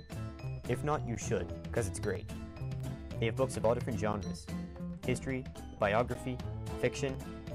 Try The Evolution of Life, Life of Pi, or Jurassic Park. So what if books aren't your thing? Try movies, like Frozen, or TV shows, like Lost. Books and DVDs aren't the only thing, though. Take a trip to the second floor. Welcome to the Writing Center.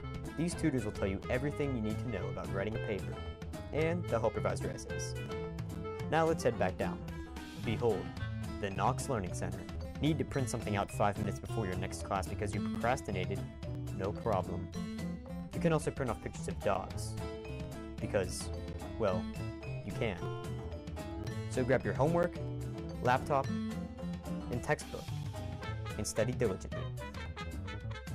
Bring your lunch too. Actually, you can't. That's illegal. Now you know the Everly Library. Stop by anytime. Seriously, it's open all week.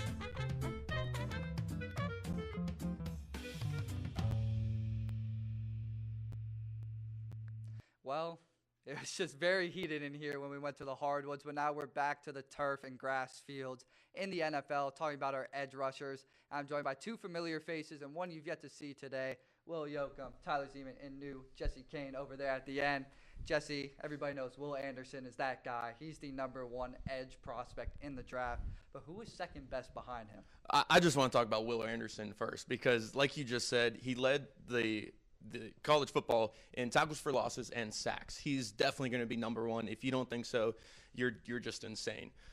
Going #2, I like Nolan Smith, and for reasons I usually don't like draft prospects. He had a great combine. I don't think the combine always translates over to the NFL, but when you got an edge rusher that runs a 4.39, in the edge running a 4.39, I was looking at corners. Corners are slower than that. This is an edge rusher running a 4.39. He keeps up with the RPO, the running quarterbacks all the time.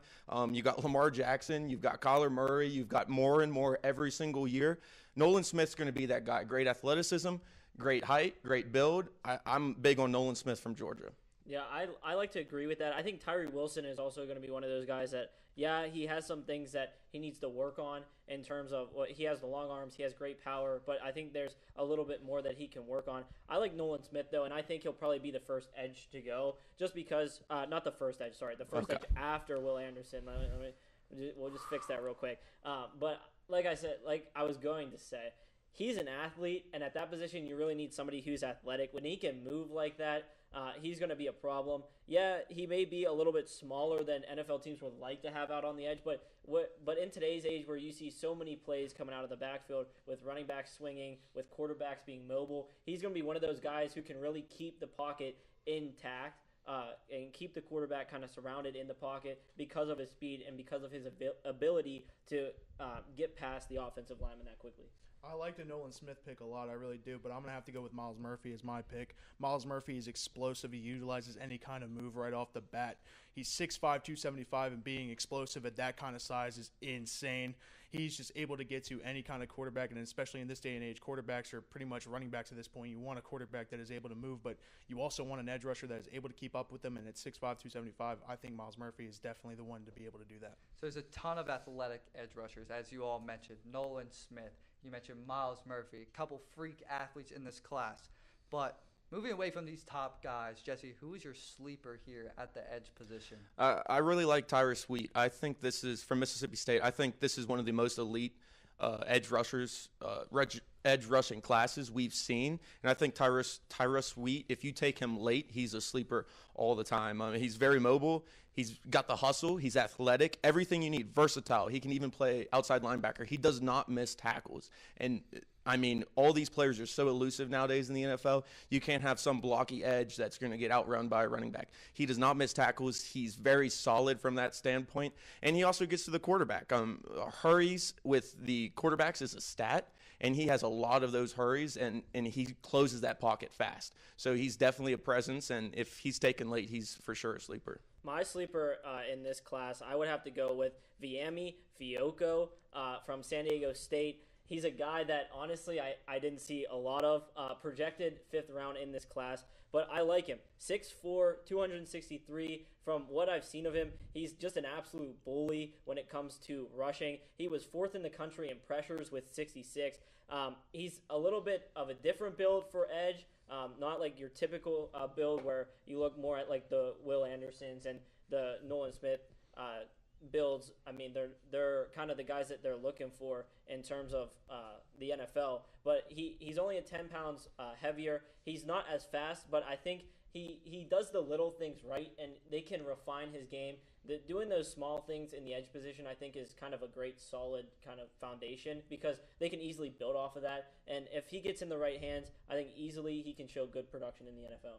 Yeah, for my sleeper pick, it's going to be a guy that's kind of like a transition guy. He's listed as a D tackle, but I think moving him to edge rusher would be a perfect style for him. Dante Stills out of West Virginia, 6'4", 285, similar size to Miles Murphy. I mean, I think he's pretty much similar to Miles Murphy. He had a fantastic combine from what I saw working with the D tackles. Very quick, very agile, able to just get off the ball quickly. He's able to get underneath tackles from what I saw, especially in the Big 12. Defense isn't really the thing for the Big 12, but seeing him, dominate the Big 12, he was first team all Big 12 the last 2 years at West Virginia. So, I mean, that is the guy I'm going to go pick for a sleeper pick. Now, Tyler, I'm going to go with not necessarily the same guy, but another guy's name I had to practice in the mirror quite a bit. Felix Anudike Uzama from Kansas State. He had 8 sacks last year, 29 hurries, and 9 QB hits. He's looking to go somewhere in like the second round range, so not necessarily a huge sleeper. Maybe like your guys is in the third or fourth round, but nonetheless, not a guy that's going to be a first round pick. I'm going to kick things off with our bust picks. Jesse, I hate to do it, but I am going to target you with this. I'm going with Nolan Smith as my bust pick. It's just a lack of production. My similar comp would have to be his teammate from last year, Trayvon Walker. Yeah. Neither guy really had too much to show in college, but they tested incredibly well. So I think Nolan Smith, I think he could be good. Don't get me wrong, but just from not seeing production in college and now testing amazing in his pro days in the combine, I just can't quite say that I'm going to see any play really translate. But, Jesse, now that I've attacked you, I'm going to send it back over. I'm with you on that. I'm not that big on Nolan Smith. I think if what his combine shows is true, but like I said, I'm not always a believer of the combine. You see it in all these other positions. But I think Van Ness is a bigger bust from Iowa. And I know Zeman agrees with me here. He has no starts in college football. No starts. Yeah, that's crazy. That is insane. And I'm not saying like he's going to be a terrible player. He's got a lot of he reminds me of Bosa. A lot of Nick Bosa, Joey Bosa, either of them. He reminds me a lot of them. But it's just no starts. I mean, he had 13 sacks, 70 tackles, and he can do the run and pass, but it's just no starts is so scary to me. So if he's taken early, I think he's a bust. But if you wait a little bit on him and he's there, go for it because he's a great player. Now, Tyler, if you have anything to add, go ahead. Jesse, I cannot agree with you anymore. This guy, I think, is a fraud. No career starts in college. How are you going to be the third best or projected third best in the class and not have any starts in college? Now, I don't know if any of you saw this, but the NFL Rookie Watch posted a video on Twitter of him punching these kind of like dummy bags. The NFL was, if he was going to see those guys every week, sure, he'd be great. He looked great in that video punching those bags. But my thing is he came in off the bench. He was put in advantageous positions. He was a part of one of the best defenses in the country, and he only had 6.5 sacks last year, 10 solo tackles. The sacks only put him tied 69th in the nation, and he was 150 plus in the nation in terms of tackles. For me, he doesn't really produce that much either. When you put him into that the scheme, when they put him into those good situations, sure, he was great, but I think that's going to be hard to come by. No NFL team is going to draft this guy and immediately say, yeah, he's going to be the one that we're going to kind of build the defense around. It's not going to happen in the NFL. Yeah, for my bust, I mean, it might be a little controversial, but I'm going to pick Tyree Wilson. I mean, he's just a little sloppy off the line. He tries to beat one-on-ones just with brute force instead of using moves. He just needs to build up his move set, and I don't think he's going to make it in the league if he doesn't up his repertoire anymore. Absolutely, and injuries are also a concern for Tyree Wilson. And gentlemen, thank you for joining me up here to discuss the edge rushers. We're going to move to the inside of the defensive line. Up next, we have our defensive tackles, the headliner being Jalen Carter. You're watching WCTV, where we aim to bring you the best local coverage of what you care about most. Everything from local businesses to hometown sports and the latest weather. We're keeping up to date with what you need to know about issues that affect our campus and our community.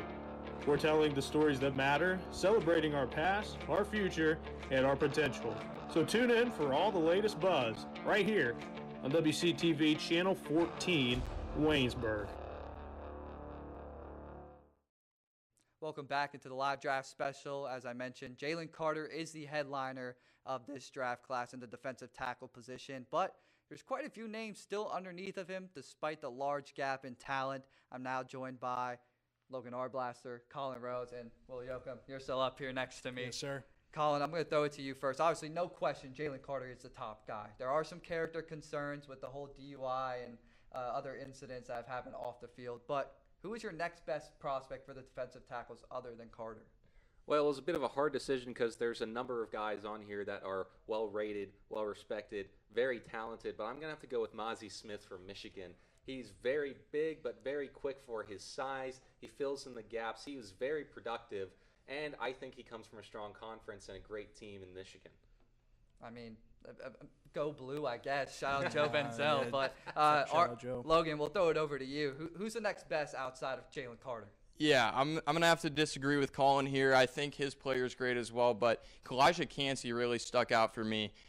He scored a 98 on his athleticism score, which, if you don't know, in the scouting combine, the scale is based on 50 is below average, 99 is elite, and this guy scored a 98. So he's been absolutely unreal, and I think Carter's rated so high that it's kind of getting lost how good Cansey is, and he got better over the 4 years he had at Pitt. So I think this is a guy that's really getting slept on and has a chance. And he won the ACC Defensive Player of the Year as a junior. This guy's great. He's a great football player, first-team AP All-American. You got to love what you see with Cansey. Yeah, I think Cansey's a great pick. He tested very well, as you mentioned, his scoring 98 out of 100. But also, the way he was able to play, he had 8 sacks, 30 hurries, 9 QB hits, and he was the second highest graded defensive tackle right behind Jalen Carter. So, Will, I'm going to throw it to you. I already know who you're going to say. Representing our home state, Maryland, who is your favorite pick? Brian Breezy. Give me Brian Breezy from Clemson. This guy is 6'5", 298, just pure muscle. This guy is pure speed, athleticism. I think he's just a pure athlete.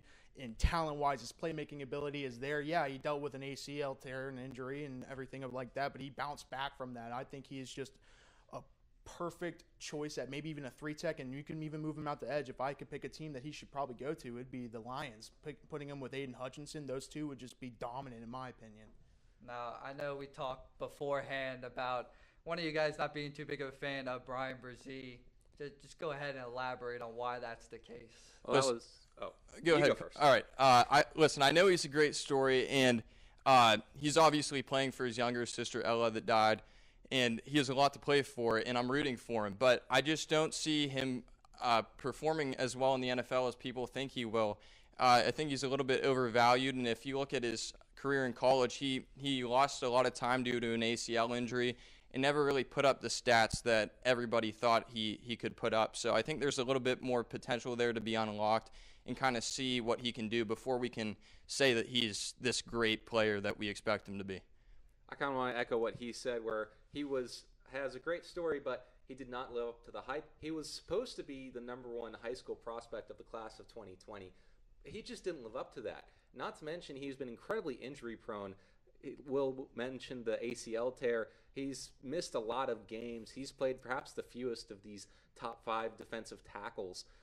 I just don't see him as a reliable option at this position. There's at least 4 other guys, including Jalen Carter, who I think would be much more reliable if given the best situation possible. All right, Will. I'm going to give you a chance to go back. Who's your bust pick? It's got to be one of their 2 guys. Yeah, my bust pick right now is Mozzie Smith, man. I just can't see a guy that size being able to get to the quarterback in time. He's just not going to be able to. He's a big guy, pure nose tackle build for sure. It's just his size just isn't going to help him. And like I had said earlier in the past segment, these quarterbacks are getting faster, man. They're getting faster, and they're just getting more elusive and more smarter. I mean, they're just not going to be able to Mozzie is not going to be able to catch up to him. 6'3", 323.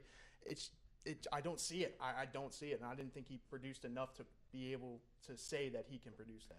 Yeah, I think he struggles with a lack of quickness to be able to shoot the gaps, and if he's getting double teamed, I don't think he has enough mobility to be able to break off the blockers. So I just think that's a problem for him, and I think he's more of a day 2 type player than he is a plug and play starter. The easiest thing to bring him down is just quick down block from a guard or a tackle. He's going right down. I've been able to do it before. I was a former offensive lineman. I mean, those big guys, the thing you got to do is come down quick, down block. He's down on the ground, easy. All right, we've been showing some negativity here, kind of going off on each other's prospects, but just quickly down the line, starting with you, Will. who's your sleeper pick? Who's going to be that defensive tackle that stands out in the later rounds? My sleeper pick's Brian. I mean, everybody's hating on Brian. I'm going to stick with Brian as my sleeper. And if I had to go for a sleeper bust, I'm going Jalen Carter. So, Colin? I'm going to go with Saika Ika. He's just incredibly quick, big talent in the defensive tackle. He's able to fill the gaps.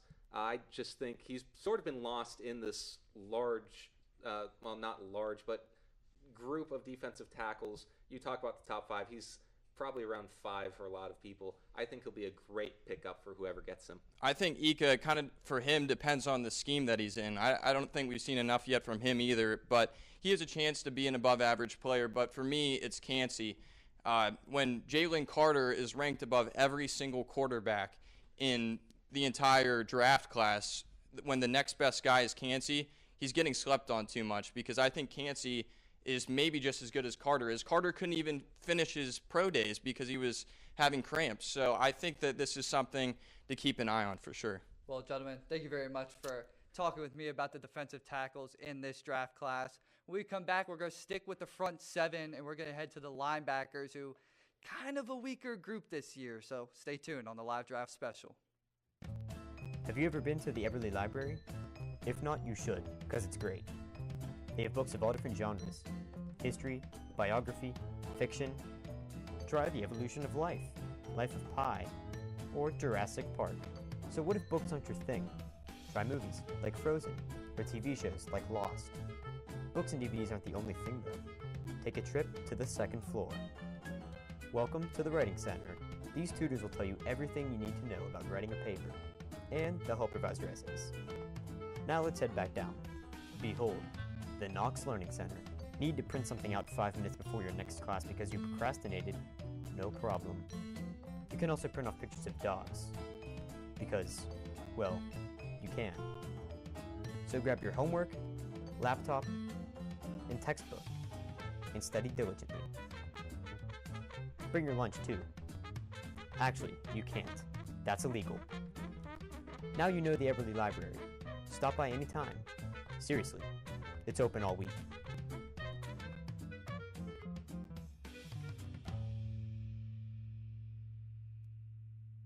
Welcome back into the live draft special here on WCTV.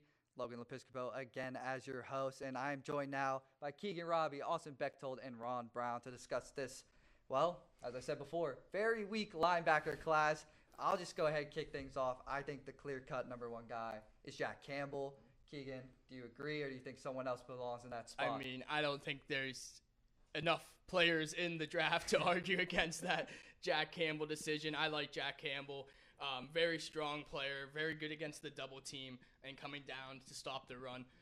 Only thing about him is that I don't like is that he tends to analyze the game too much while the play's happening, which kind of puts him behind on the play. And to some extent, it's a benefit, but a lot of the time it's not as good just because he's behind on the play. Sometimes he does analyze it and he gets that upper hand on the running back or the wide receiver, if that, but that's my only downside to him. Yeah, I think Drew Sanders is another guy from Arkansas that you can look at as somebody 103 tackles, 9.5 sacks, somebody who's a playmaker definitely in the SEC, but I agree. Jack Campbell, big linebacker, very physical. Sanders, they're probably maybe 1A and 1B. Sanders also had an interception. Pretty good prospect, Ron, but Campbell to me just looks like a Pittsburgh Steeler. He looks like one of those guys that you would take in the second round, a physical linebacker that the Steelers truly have not had in the middle of their defense since Ryan Shazier's career-ending injury. It's been just a circle of trying to find new guys. Campbell, wherever he's going to fit, probably I would say the second round. I don't think there's a first-round middle linebacker available this year, which has been an anomaly compared to years past. Yeah, if there's anybody going first, I think it's Jack Campbell. Because, I mean, the guy, you haven't seen a physical specimen, 6'5", 249 pounds, running a 4.65. He's pretty good in coverage, too, 125 tackles. Another guy I wouldn't mind, seeing them get would be Trenton Simpson, Clemson linebacker, 6'2", 235, running a 4.43. Out of all the guys I have listed on here, that's by far the fastest 40. So just him being great in coverage. But Jack Campbell is definitely, he's that top guy. There's nobody that I could put over him. Yeah, we see a lot of these guys. I think the classes just keep getting more athletic and more athletic as we go.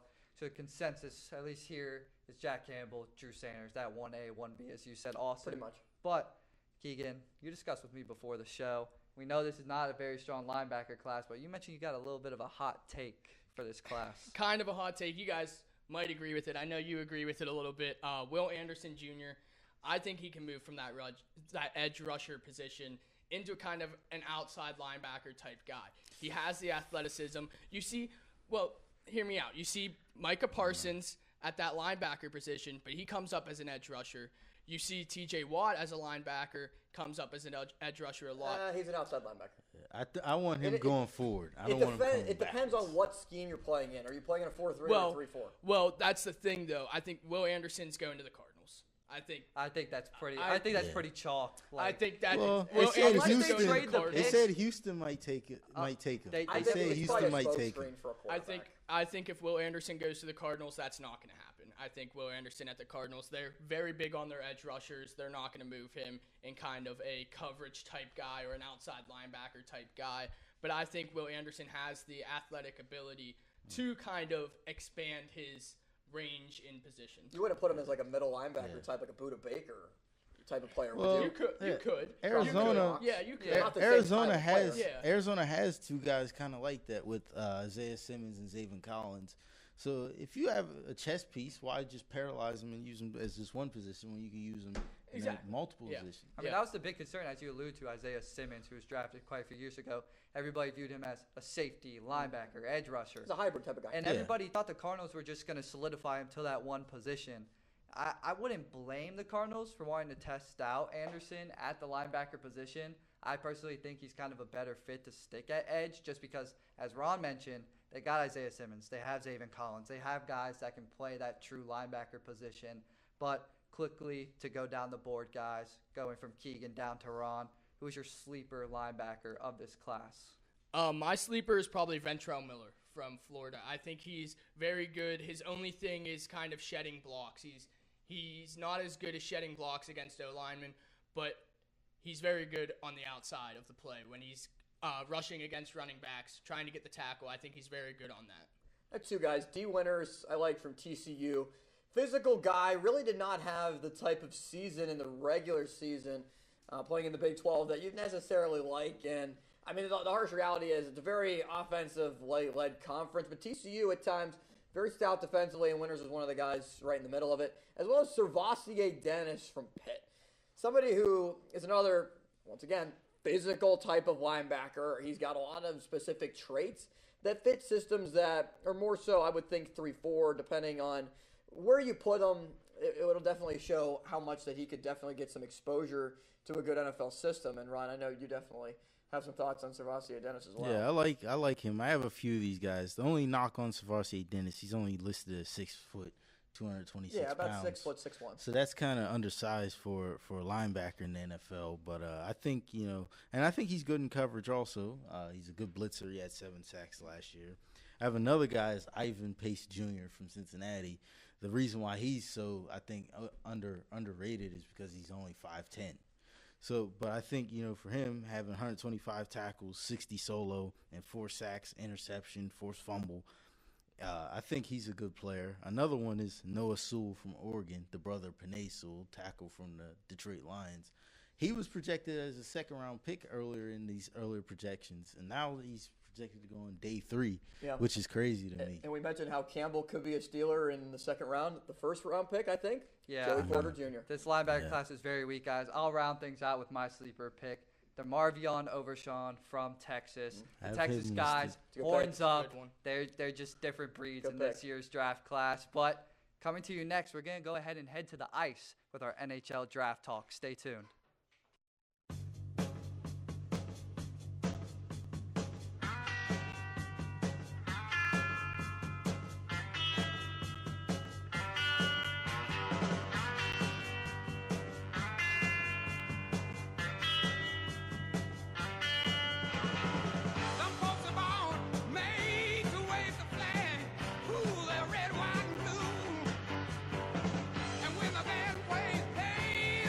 Cheese.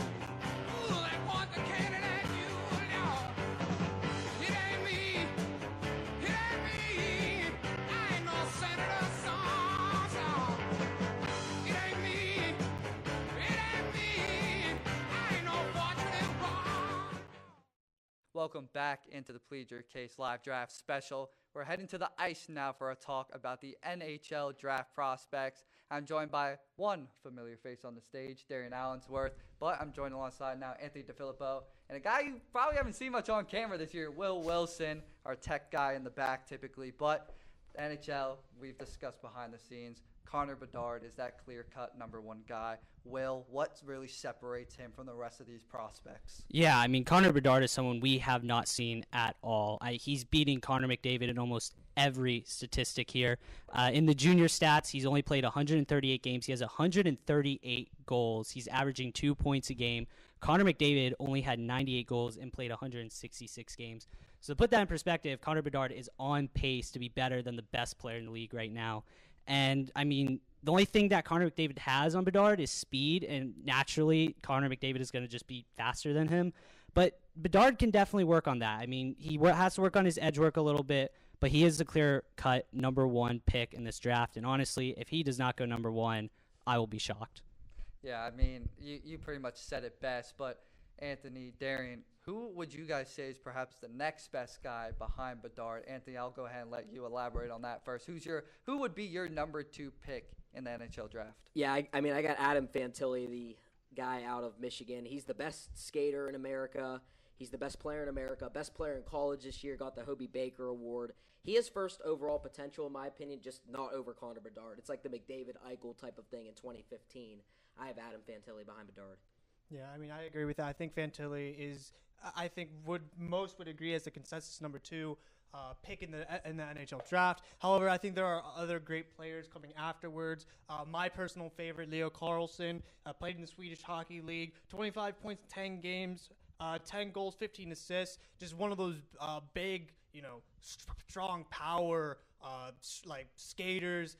Reminds me a lot of young Evgeny Malkin, except better in terms of his puck handling ability, his edge work, as well as a quick release, and then his offensive awareness, as well as defensive play. Great poke check, great vision when he's skating. He's just a power forward, if you will, a basketball term, in terms of hockey whenever he's skating. A force to be reckoned with for sure. So obviously, similar to pretty much every league except for the NFL, you have the lottery for the draft. So going back to your guys' names that you mentioned, Will, Bedard, Anthony, you mentioned Fantilli, and Darian, you mentioned Carlson. What team do you guys think ideally? Obviously, the lottery, we know the odds, we know the percentages of what team could get the first pick. But where do you think would be maybe just best fit for those individual players? Yeah. Oh, okay. Connor Bedard, I want to see him with the Anaheim Ducks. They have Trevor Zegras, who is their best player on there, but he needs help. And Connor Bedard can be the Connor McDavid to Trevor Zegras. And I kind of was talking about this. I think that Trevor Zegras and Connor Bedard can be the Leon Draisaitl and Connor McDavid of the Anaheim Ducks. I think they both are centers on both teams. And like Anthony was saying, Fantilli is kind of like that Jack Eichel in a sense. And that's why I want to see Fantilli as well on the Anaheim Ducks. I think he would do well on there. But Connor Bedard, I think, just would fit well with the Anaheim Ducks. I think Fantilli would fit well in the Anaheim Ducks. I don't want to see Connor Bedard in Chicago. I think that he would just be a terrible fit there. I honestly don't want to see Chicago have another superstar right now. I want them to be a terrible franchise for a while. So I don't want to see Chicago have any of these guys. Yeah, a guy who I would love to see Chicago have is Fantilli. I think they just traded away Patrick Kane. Jonathan Toews is leaving. It's a guy that can start the new generation for Chicago. I really just like what Fantilli brings. I think he would be good on the Blue Jackets as well. Boone Jenner is their number one center right now and captain. And no knock on Jenner, but the Blue Jackets were pretty bad this year. So I'd like to see Fantilli out there on Columbus. Fantilli would be really cool in Columbus. It's close to Michigan where he played. A lot of Michigan people actually like the Columbus Blue Jackets, and they have Johnny Gaudreau on there and Patrick Laine, two players that should have brought that team the superstar power, but I think Fantilli going there would just benefit. And like you said, Boone Jenner is their number one center, and they're desperate for that. See, I think we can all agree that those two forwards can fit pretty much anywhere they go. Would be a great pick for any of them. This is such a huge forward draft in terms of the NHL. But I'm going to move more defensively. David Linebacker, who I think is the best D-man in the draft, 6'2", right shot, league-ready defender, has extremely polished defensive game on the blue line. He led the offense all in U20 players in the top Swiss Pro League in scoring too, so does have an offensive game as well. As terms of a team that I would like to see him on, honestly, I would like to see him on the Coyotes. Coyotes just traded their best defenseman in Jacob Tricker this season, and I think he would be a great replacement as well as a top-tier defenseman on the blue line on a rebuilding team. All right, and then one last one, Darren, you kind of alluded to. A guy that's kind of farther down the draft board. Quickly, guys, Will, who is your guy that's kind of lower on the board that you think could end up being a really good player in that? Someone that is ranked in the top 5, but I think people are sleeping on, is Will Smith, not the actor. This one's from Lexington, Massachusetts, but he has 70 points. I mean, I think he can do well. He's going to be a depth person and someone that you can develop. So a team like the Washington Capitals that aren't going to win anything in a while, someone like the Chicago Blackhawks that aren't going to win anything in a while, this guy can definitely go over there, develop there. You know, if he doesn't pan out, then you just trade him for more draft picks because you're not losing anything. You're already a bottom feeder team. You're not going to win the cup in the next 5-10 years. So you might as well just develop this guy, see what happens, and I think that he would fit well in a team like the Capitals or a team like Chicago. Yeah, I mean, my guy, he's definitely projected to go top 5. I haven't talked about him yet. Is Matvei Michkov. Darren, you brought up the whole Russia thing earlier with Evgeny Malkin. I think this guy is really similar to a Malkin, Ovechkin, Kaprizov type, and if the Blackhawks are looking for someone at that 3 spot there to take over for Kane or Taves, I think Michkov would be a really good offensive threat there. Yeah, I mean, early on, Michkov was compared to Bedard as far as potential before he got into injury issues as well as, kind of trouble with the KHL. I think Braden Yeager is projected 7 through 22 is my pick. I hope he falls to the Pens at the 14th pick. He's extremely strong forward. 78 points, 28 goals with 78 assists, 16 points in the playoffs. Extremely quick release, a dangerous winger, and a winger that the Pens would definitely need. Well, gentlemen, thank you very much for your time here on the NHL segment. But unfortunately for you guys, we're heading back over to the turf and grass fields with the NFL talk. Heading over to our cornerbacks headline by Christian Gonzalez and Devon Witherspoon. When I came to Waynesburg, I didn't think that I would have any friends, and I was really scared on my first day. But after I met my advisor, she was really sweet, and she helped me find a lot of places on campus. And I'm an extrovert. I like to talk to people, and I like to be a part of something that's bigger than myself. After a few weeks on campus, I realized that Waynesburg is a really tightly knit community, and I love being a part of it. A lot of the faculty are very nice and genuine when they speak to you. Have you ever been to the Everly Library? If not, you should, because it's great. They have books of all different genres: history, biography, fiction. Try The Evolution of Life, Life of Pi, or Jurassic Park. So what if books aren't your thing? Try movies like Frozen, or TV shows like Lost. Books and DVDs aren't the only thing though. Take a trip to the second floor. Welcome to the Writing Center. These tutors will tell you everything you need to know about writing a paper, and they'll help revise your essays. Now let's head back down. Behold, the Knox Learning Center. Need to print something out 5 minutes before your next class because you procrastinated? No problem. You can also print off pictures of dogs. Because, well, you can. So grab your homework, laptop, and textbook, and study diligently. Bring your lunch too. Actually, you can't. That's illegal. Now you know the Everly Library. Stop by anytime. Seriously, it's open all week.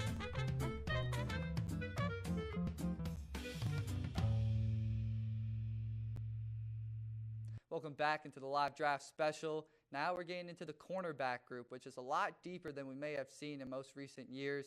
Christian Gonzalez, Devon Witherspoon, Deontay Bakes, and Joey Porter Jr. I'm now joined at the desk by Dean Shazer, Jesse Kane, and Benicio DeFalco. Benicio, we're gonna go ahead and start things with you. Gonzalez is consensus the 1-2 with Witherspoon. Who is your top guy in the draft? Give me Devin Witherspoon. I mean, he's 6 foot 180. Some people got concerns for his weight, but he's a great tackler. He's real physical. The only problem was, he wasn't really too consistent till his final year at Illinois. But that's a good issue to have. Coming off probably your best year of college football, and the physical. His physical attributes really just make up for his size, and I really like Witherspoon. I like Witherspoon too, especially a lot more than Gonzalez. I'm not a fan of Gonzalez. A lot more. Witherspoon's my favorite to go number one out of the corners. I think this is one of the best DBs we've seen, DB classes we've seen, even deepest in a while, which is great because we've got all these wide receivers. So to that point, Witherspoon's very technical, and in any level, if you're a technical player, especially at corner, you get your steps, your punches, you get everything in right, you're going to be able to make up for that time. And I don't think Witherspoon's going to lose any with his athleticism, but he's got that technical ability that I really don't see in Gonzalez. So I'm a big Witherspoon guy.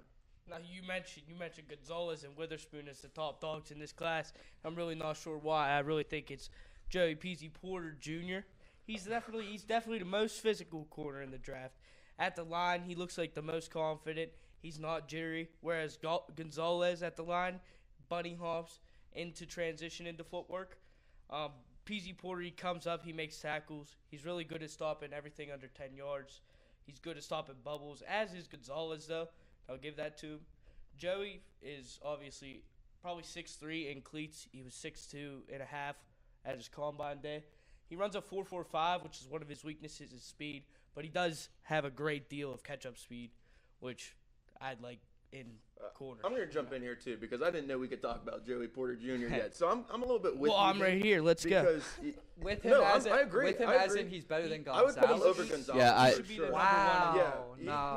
That's why I don't know why we were talking about Witherspoon and Gonzalez. So then what's up with the Gonzalez and Witherspoon being top 10 picks and Porter falling into the teens? I really only see Witherspoon being taken top 10, probably number 6 to Lions or anywhere around there.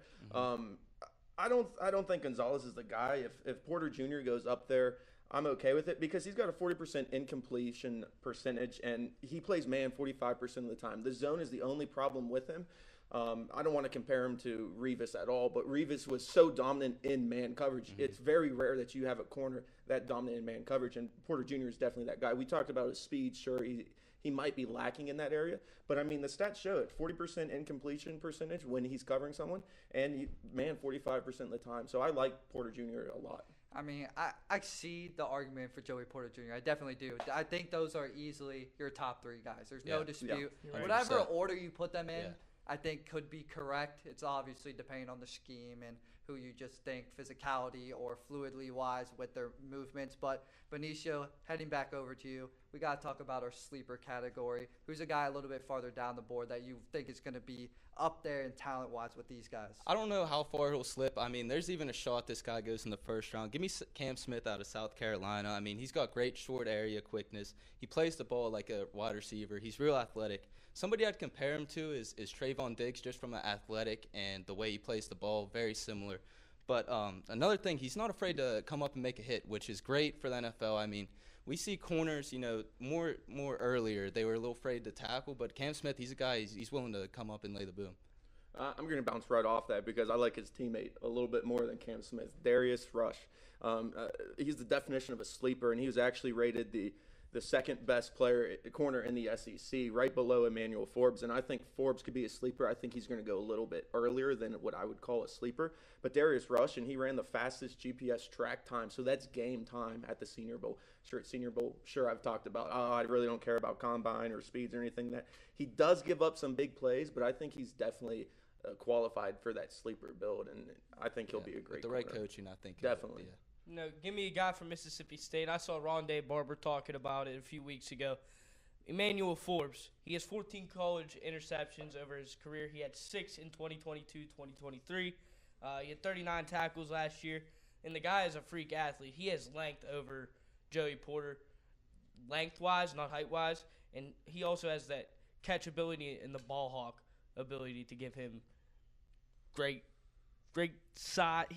Sorry, but Forbes. Well, Yeah, I really take like it your for me. takes, Danny. I'm Because sorry, Forbes is an animal. So do you guys think the weight is the concern? He's making me catch No, up with your my words. I'm competition. just thinking Your about having competition. Emmanuel Forbes on my team. That's why he's giving me the jitters. Logan, it comes Emmanuel down to your Forbes, competition, man. and He's the a great SEC's sleeper pick. talent is so different. The speed of those wide receivers. Mhm. Look at the wide receivers that turned out in the NFL. Forbes was the number 1 corner ranked. I don't know who ranked it, but he's gotten put on those boards at Mississippi State in the SEC. Ran a and then- 4.35 too. And then number 2 was That's great speed. Was Darius Rush. That's So what I it's mean, that it's a- speed and that competition in the SEC that's unmatched, especially at the wide receiver. And I think he cornerback. has the most natural athleticism also among this cornerback class. So we're going to go down the line. Dean, Jesse, you guys have been agreeing a lot. We're going to go to the bust, though. Real quick, guys, who is going to be your bust candidate from this class? Dean, we're going to go ahead and start with you. Christian Gonzalez, he ain't physical enough for the league. Joey Porter, he's physical enough. He benches 17 on the bench press, is the second highest among corners. He only let up 15 receptions, Joey Porter did, compared to Christian Gonzalez. Yeah, Christian Gonzalez has the most pure athleticism, but like I said, on the line, pressing, he hops. I'm just harp it too. I'm not a fan of Christian Gonzalez. Did you guys plan to be all buddy-buddy? No, during not this? at We all. didn't even meet before Not this. at all. We didn't Not even at meet all. before this. But he played Wasn't in at the Oregon, meeting. man, in the Pac-12. Like, for him to be taken early, I think is going to be the definition of a bust. He might turn out. Don't take him early. Don't take a chance on him. Benicio. I'm going a whole different route here. Give me Kylie Ringo out of Georgia. I mean, Stinks. he's got good size and speed, but he doesn't have the best body control. And he's a real fast guy, but he struggles with tracking the ball, which is not something you want to do. I mean, the one benefit he does is he's so young. So, I mean, get him on the right team with his athleticism. I mean, things could happen, but I just got him as the bust right now.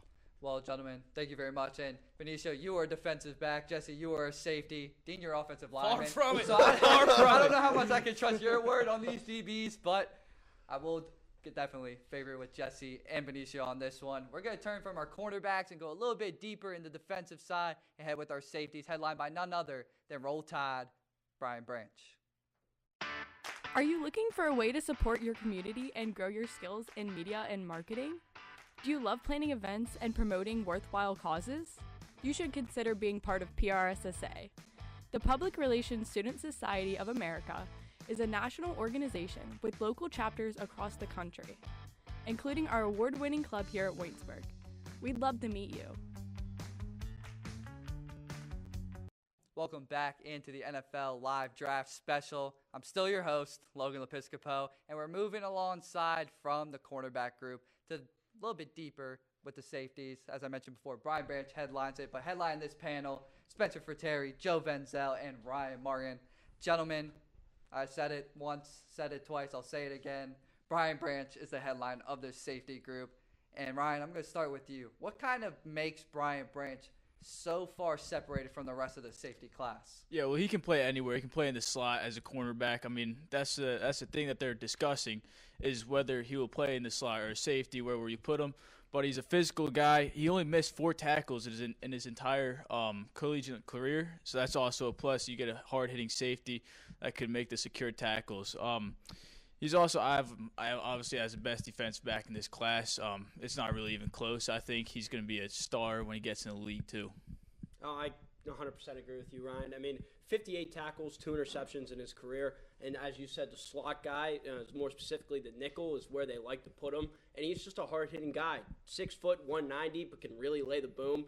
And the safety position is just completely complex now in the NFL to where it's mostly just cover guys and not more of the downhill hitting guys. But I think that's on the change, and I think that Brian Branch leads that charge. Yeah, this is not going to be the NBA segment, guys. No disagreeing here. I completely agree with both of you. What the unique thing about Brian Branch is to me is that he's so unique. He's a lot of websites, a lot of people say a cornerback who plays linebacker. He's listed at the safety spot. He's a guy that can do it all in the run game. A lot in college, they put him at the linebacker spot.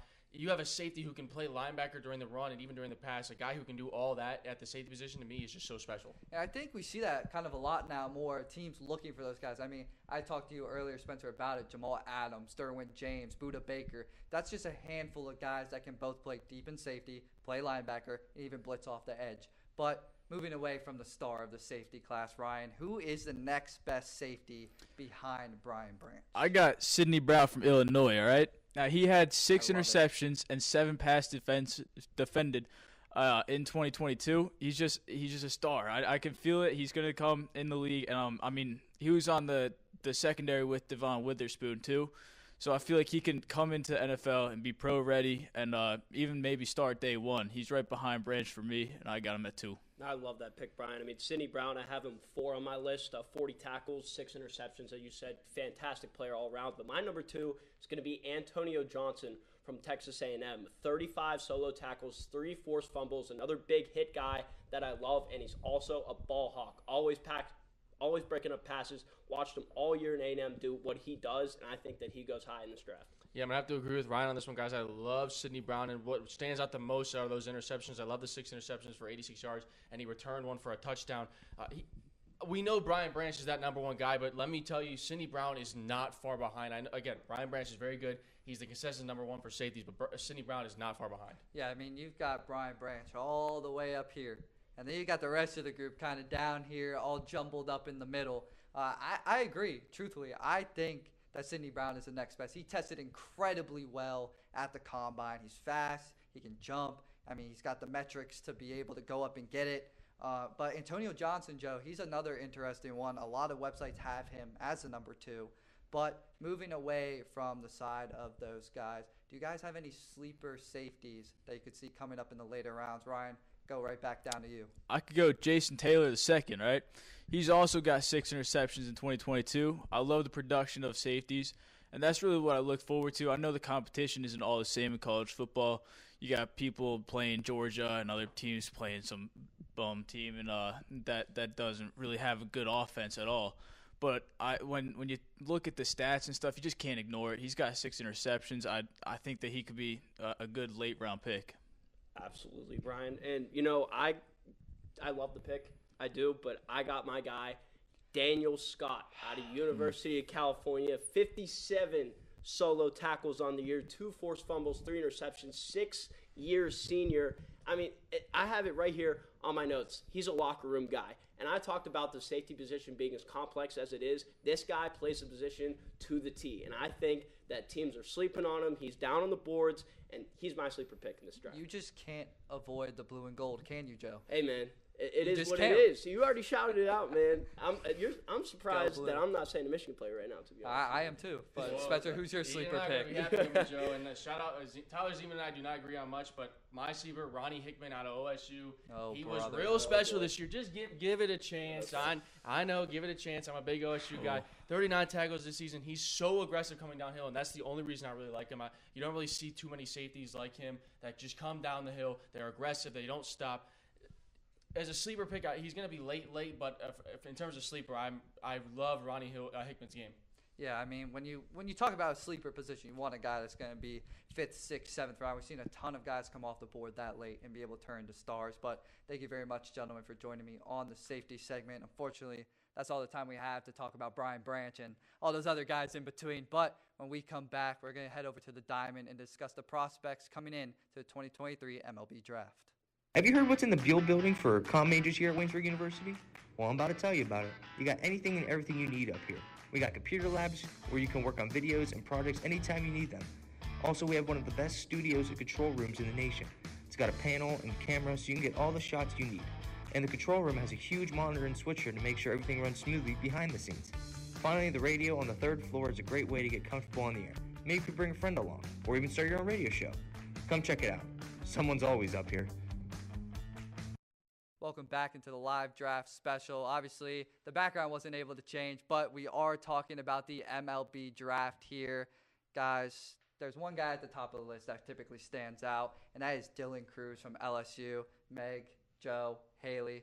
Meg, we'll start with you first since you're just now joining us here. What makes Dylan Cruz so special and makes him that clear-cut top prospect? I hate to be the person to say it, but it's the stats. You look at the numbers, and it's outrageous. The stuff that he does is insane. This year, out of 85 total chances, just in this year alone, 85 total chances, he has yet to have 1 error. He's an outfielder. He's a really good outfielder. And then in previous years, his freshman year, 124 chances, only 2 errors total. And then his sophomore year, 175 chances with 1 error. That's just unheard of. especially at his young age, at that point in his career. It's a great start to his career, and I honestly think right there, with just his fielding alone, if you look past his batting, he is the number one just with his fielding. 100%. I mean, you look at baseball guys now, and you look at the power bats. I mean, that's what's going to get the headlines. But the guys that are really going to do well are the defensive guys. And Meg already alluded to it. 85 chances, no errors this year is remarkable. And the outfield and the plays that he makes are just insane. Diving catches left and right. He can play anywhere in the outfield as well. He's very versatile. I mean, there's not much more to say about Dylan Cruz, and he is the clear-cut number one pick in this MLB draft. Well, we talk a lot about his defense, and it's obviously very credible to him. But what stands out to me is in 132 at-bats, he batted .485. 132 at-bats is such a high amount of at-bats to have a .485. Some people don't even hit 200 in 130 at-bats. So that to me is just incredibly impressive. And again, along with his defense, it is just, he's outstanding, and there's every reason that he's supposed to be the number one pick overall. So I've got two Pirates fans and a Dodgers/Pirates fan over here looking forward into the draft for this Pirates team.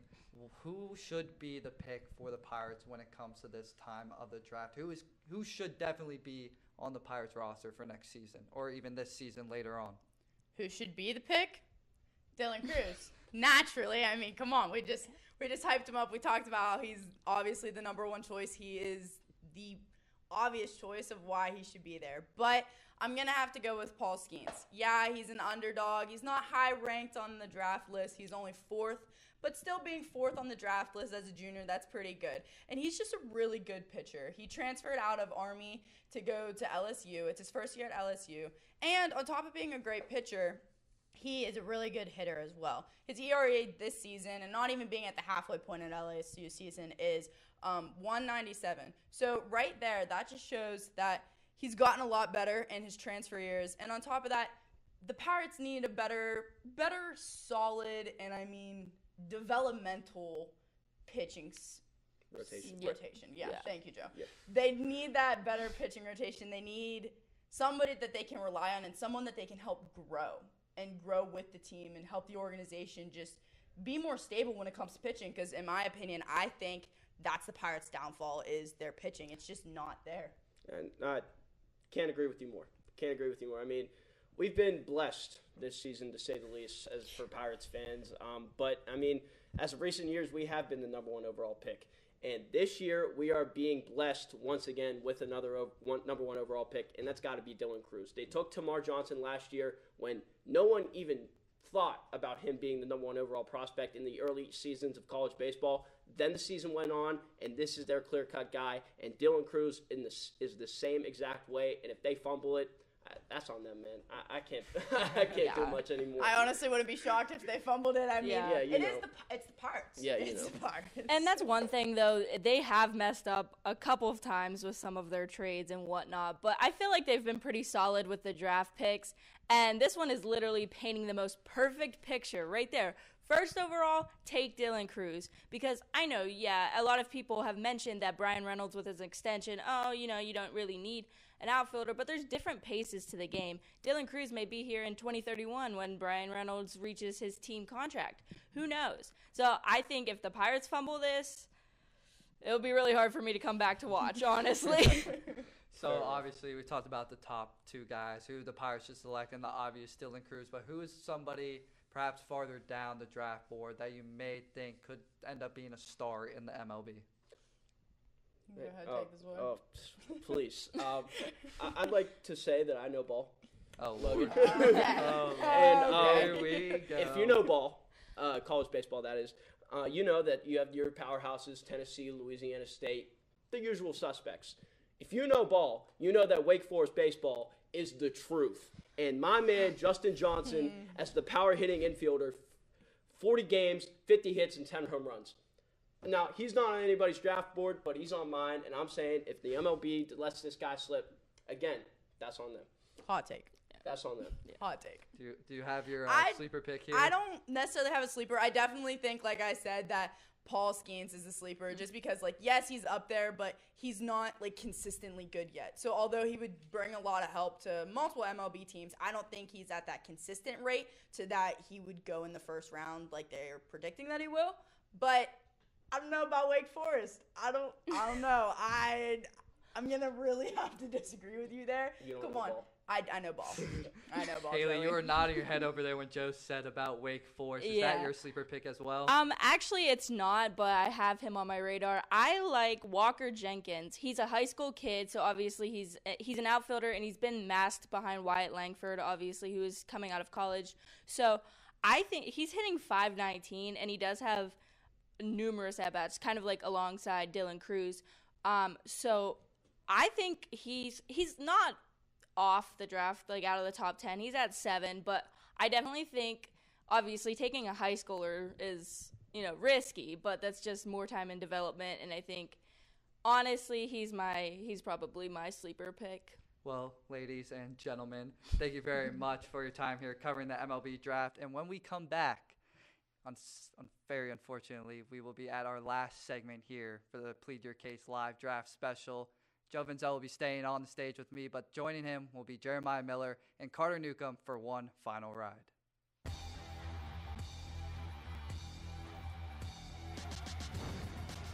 Piracy is a crime. If you see someone downloading copyrighted material without paying for it, then you should inform the authorities immediately.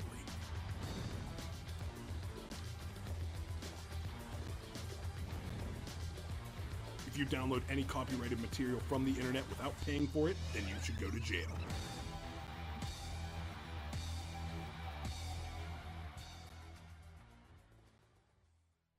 As I mentioned, our last segment here for the Plead Your Case live draft special. I've been your host for approximately 2 hours by now and some change, and I'm joined by my final 3 guests at the desk, Carter Newcomb, Joe Vinzel, and Jeremiah Miller, who started things off their freshman year all together, and they're going to end it here on Plead Your Case. The finale, we're talking about the hot takes, the possible trades, busts, sleepers, you name it, we're talking about it. Joe, I'm going to throw it to you first. You mentioned you had a pretty hot take. Go ahead and start us off with things. I got a hot take, and my hot take is that I don't believe that Bryce Young is the number 1 quarterback in this draft. That would be C.J. Stroud, and I believe he's the better overall talent. I believe he's the better overall developmental guy. He's the guy that you want on your team, and I just don't think Bryce Young's got it. He doesn't have that it factor, Logan, in my opinion. Well, Carter on the QB segment kind of agreed with you here, and Jeremiah's walking off the stage. He can't believe this outrageous thing that you just said. You lucky I got a stick mic and I don't have like a cable mic stuck to me. So is it just the height that's a concern? Do you just not think that he? Do you not think he knows ball, Joe? It's. I mean, the way you guys are reacting, I think you don't think I know ball. But anyway, C.J. Stroud overall. I mean, listen. I believe that I have Big Ten bias. I watch a lot of Big Ten football. I am a Michigan fan, and I've seen C.J. Stroud play over the 4 years, and I've seen Bryce Young play a lot of football. Then you should know firsthand why C.J. Stroud isn't good. You should know firsthand. Can I finish? Yes. Okay. Elite test taker. And I believe that the competition that C.J. Stroud's played at and the level that C.J. Stroud's played at is better than Bryce Young. So the Big Ten's better than the SEC. I didn't say that, did I? What do you mean you just said the competition that CJ yes, the words the Big Ten is better than the SEC did not come out your mouth. But you said CJ Stroud's competition is better than Bryce Young's. Who the heck does Bryce Young play for? Who's he play for? Alabama. What conference are they in? Who does CJ Stroud play for? The Ohio State. What conference are they in? The Big Ten. Case closed. Thanks for watching. Thanks for watching. What case? Are you asking me a question? You're the one that. Yes. I am so flabbergasted right now. Okay. All right, let's move aside from Joe's terrible hot take. I mean, that might be the coldest. He contradicted himself. No, It's not even hot. It was hot, and then he hosed it off himself. All right, so if he hosts off his hot take, let's start a new one, Jeremiah. What's your biggest hot take for this year's draft? I don't know if it's so much of a hot take, but I mean, because the guy, the cards are still out on the guy. I think Richardson's going to be a bust, and Anthony Richardson. I know you're high on him. Well, you can shrug your shoulders. It's an opinion, but I don't know. I worry a lot to where he's going to go. I thought that Carolina would be the right fit. If he ends up being a Panther, I think he's got a shot. But I don't think that's going to be the case. I think they're going to go with Bryce Young. I just don't know a team. Like, I think how I have it mocked, he's going to be an Indianapolis Colt. I do as well. Good night. Like, no, that's what I mean. Like, the QB history is just set. Since Peyton Manning, from Manning to Luck, and then you got all these. You tried to bring in Matt Ryan, Nick Foles, Rivers. I think it'll be like I always say, quarterbacks go to die with the New York Jets, like rookie QBs. I think Aaron Rodgers will be all right, but I think you're going to see that with the Colts. Like, they haven't had a young QB since Andrew Luck. The last two times they had a young QB, yes, it worked out, but it's a whole new regime. Other than Irsay, who's he's the biggest wild card too. I mean, he might take like someone we aren't even thinking of. That's just how much of a wild card he made Jeff Saturday an interim head coach who had no coaching experience whatsoever. So, but back to my hot take, I think Richardson's going to be a bust. I just don't see it. So just sticking on topics of quarterbacks, Carter, first segment you said Will Levis is going to be the number one quarterback taking a number one overall pick to the Panthers. Other than the mayonnaise in the coffee and eating the banana with the peel, what separates this guy from the other prospects? I mean, how is he the number one QB? Because I don't think he has a glaring weakness in his game. The only thing people will say is, his stats weren't great at Kentucky this past year. He was hurt the entire year. He was gritty, like I mentioned about the mayonnaise in the coffee. He's gritty. He played every single snap that he possibly could have throughout the year. And when he did, and sure, his stats weren't the best, but you know what? He went out there and he gutted it out instead of worrying about his draft stock like some people would have. I know he sat out the bowl game, but he's got an elite arm. He's got the size. He's not afraid to run it. He can do all the things. He just doesn't have that one specific trait that's separating him from the rest, and that's the reason why he's not a flashy pick and why people are favoring guys like Bryce Young, C.J. Stroud, or Anthony Richardson. Those are the reasons why people don't really like him, but you know what? I don't think this is a super deep in the sense of I don't think there's any super talented quarterbacks in this draft. Obviously, there's guys that are going to go in the first round.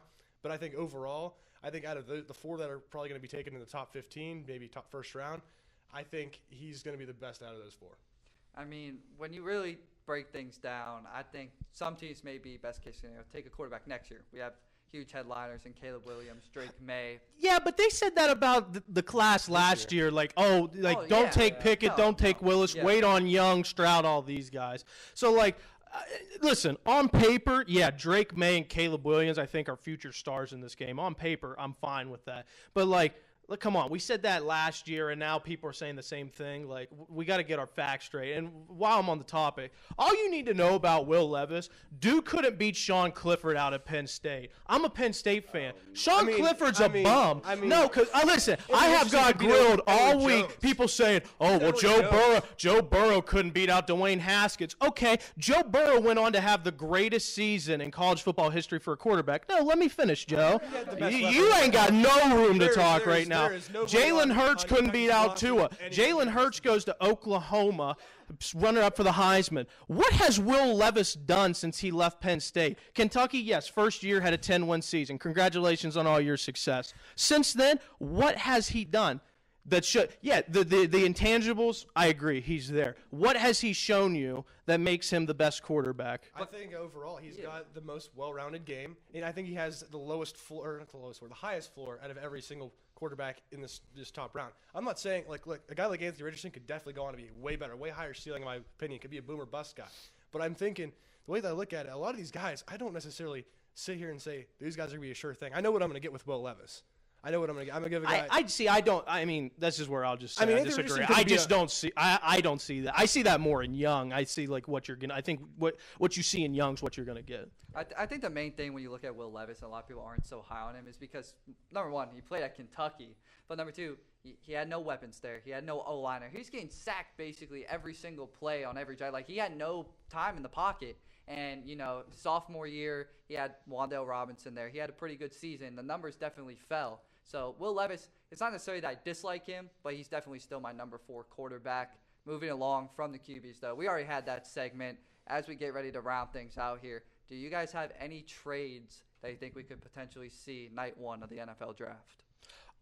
I think there's a very good chance the Bears are going to move back from 9. I know they've already moved back from 1 to 9 now. I think there's a really good chance because the Bears just have glaring needs all over the place.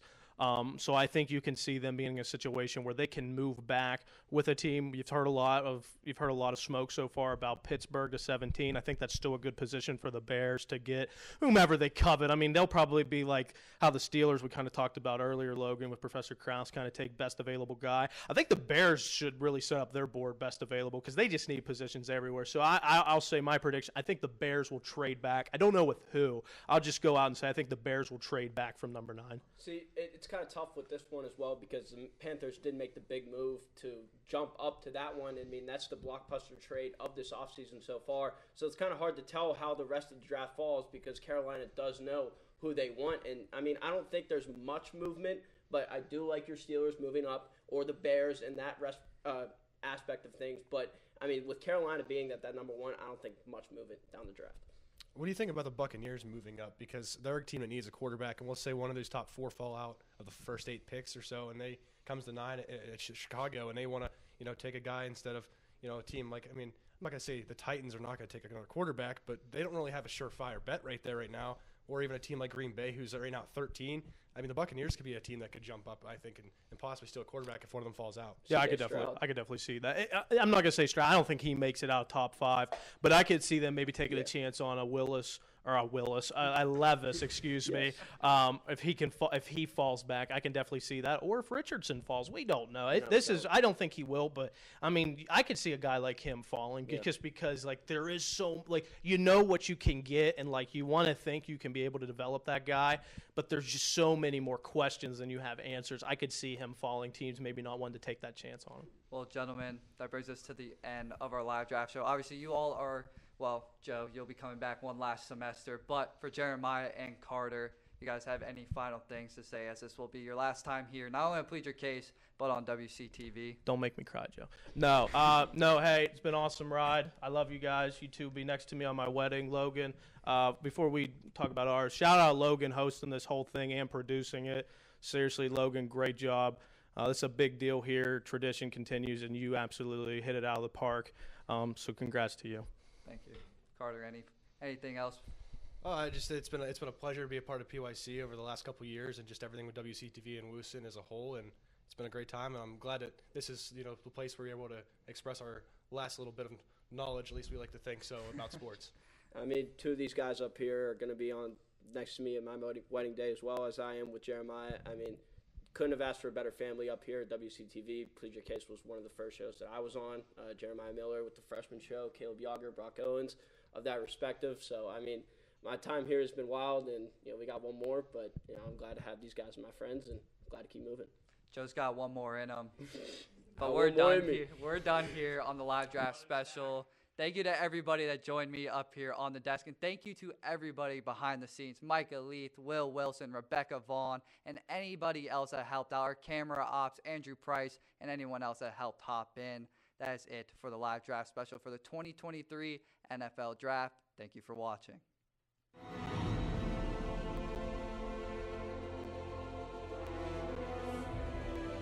This has been a production of Waynesburg Community Television.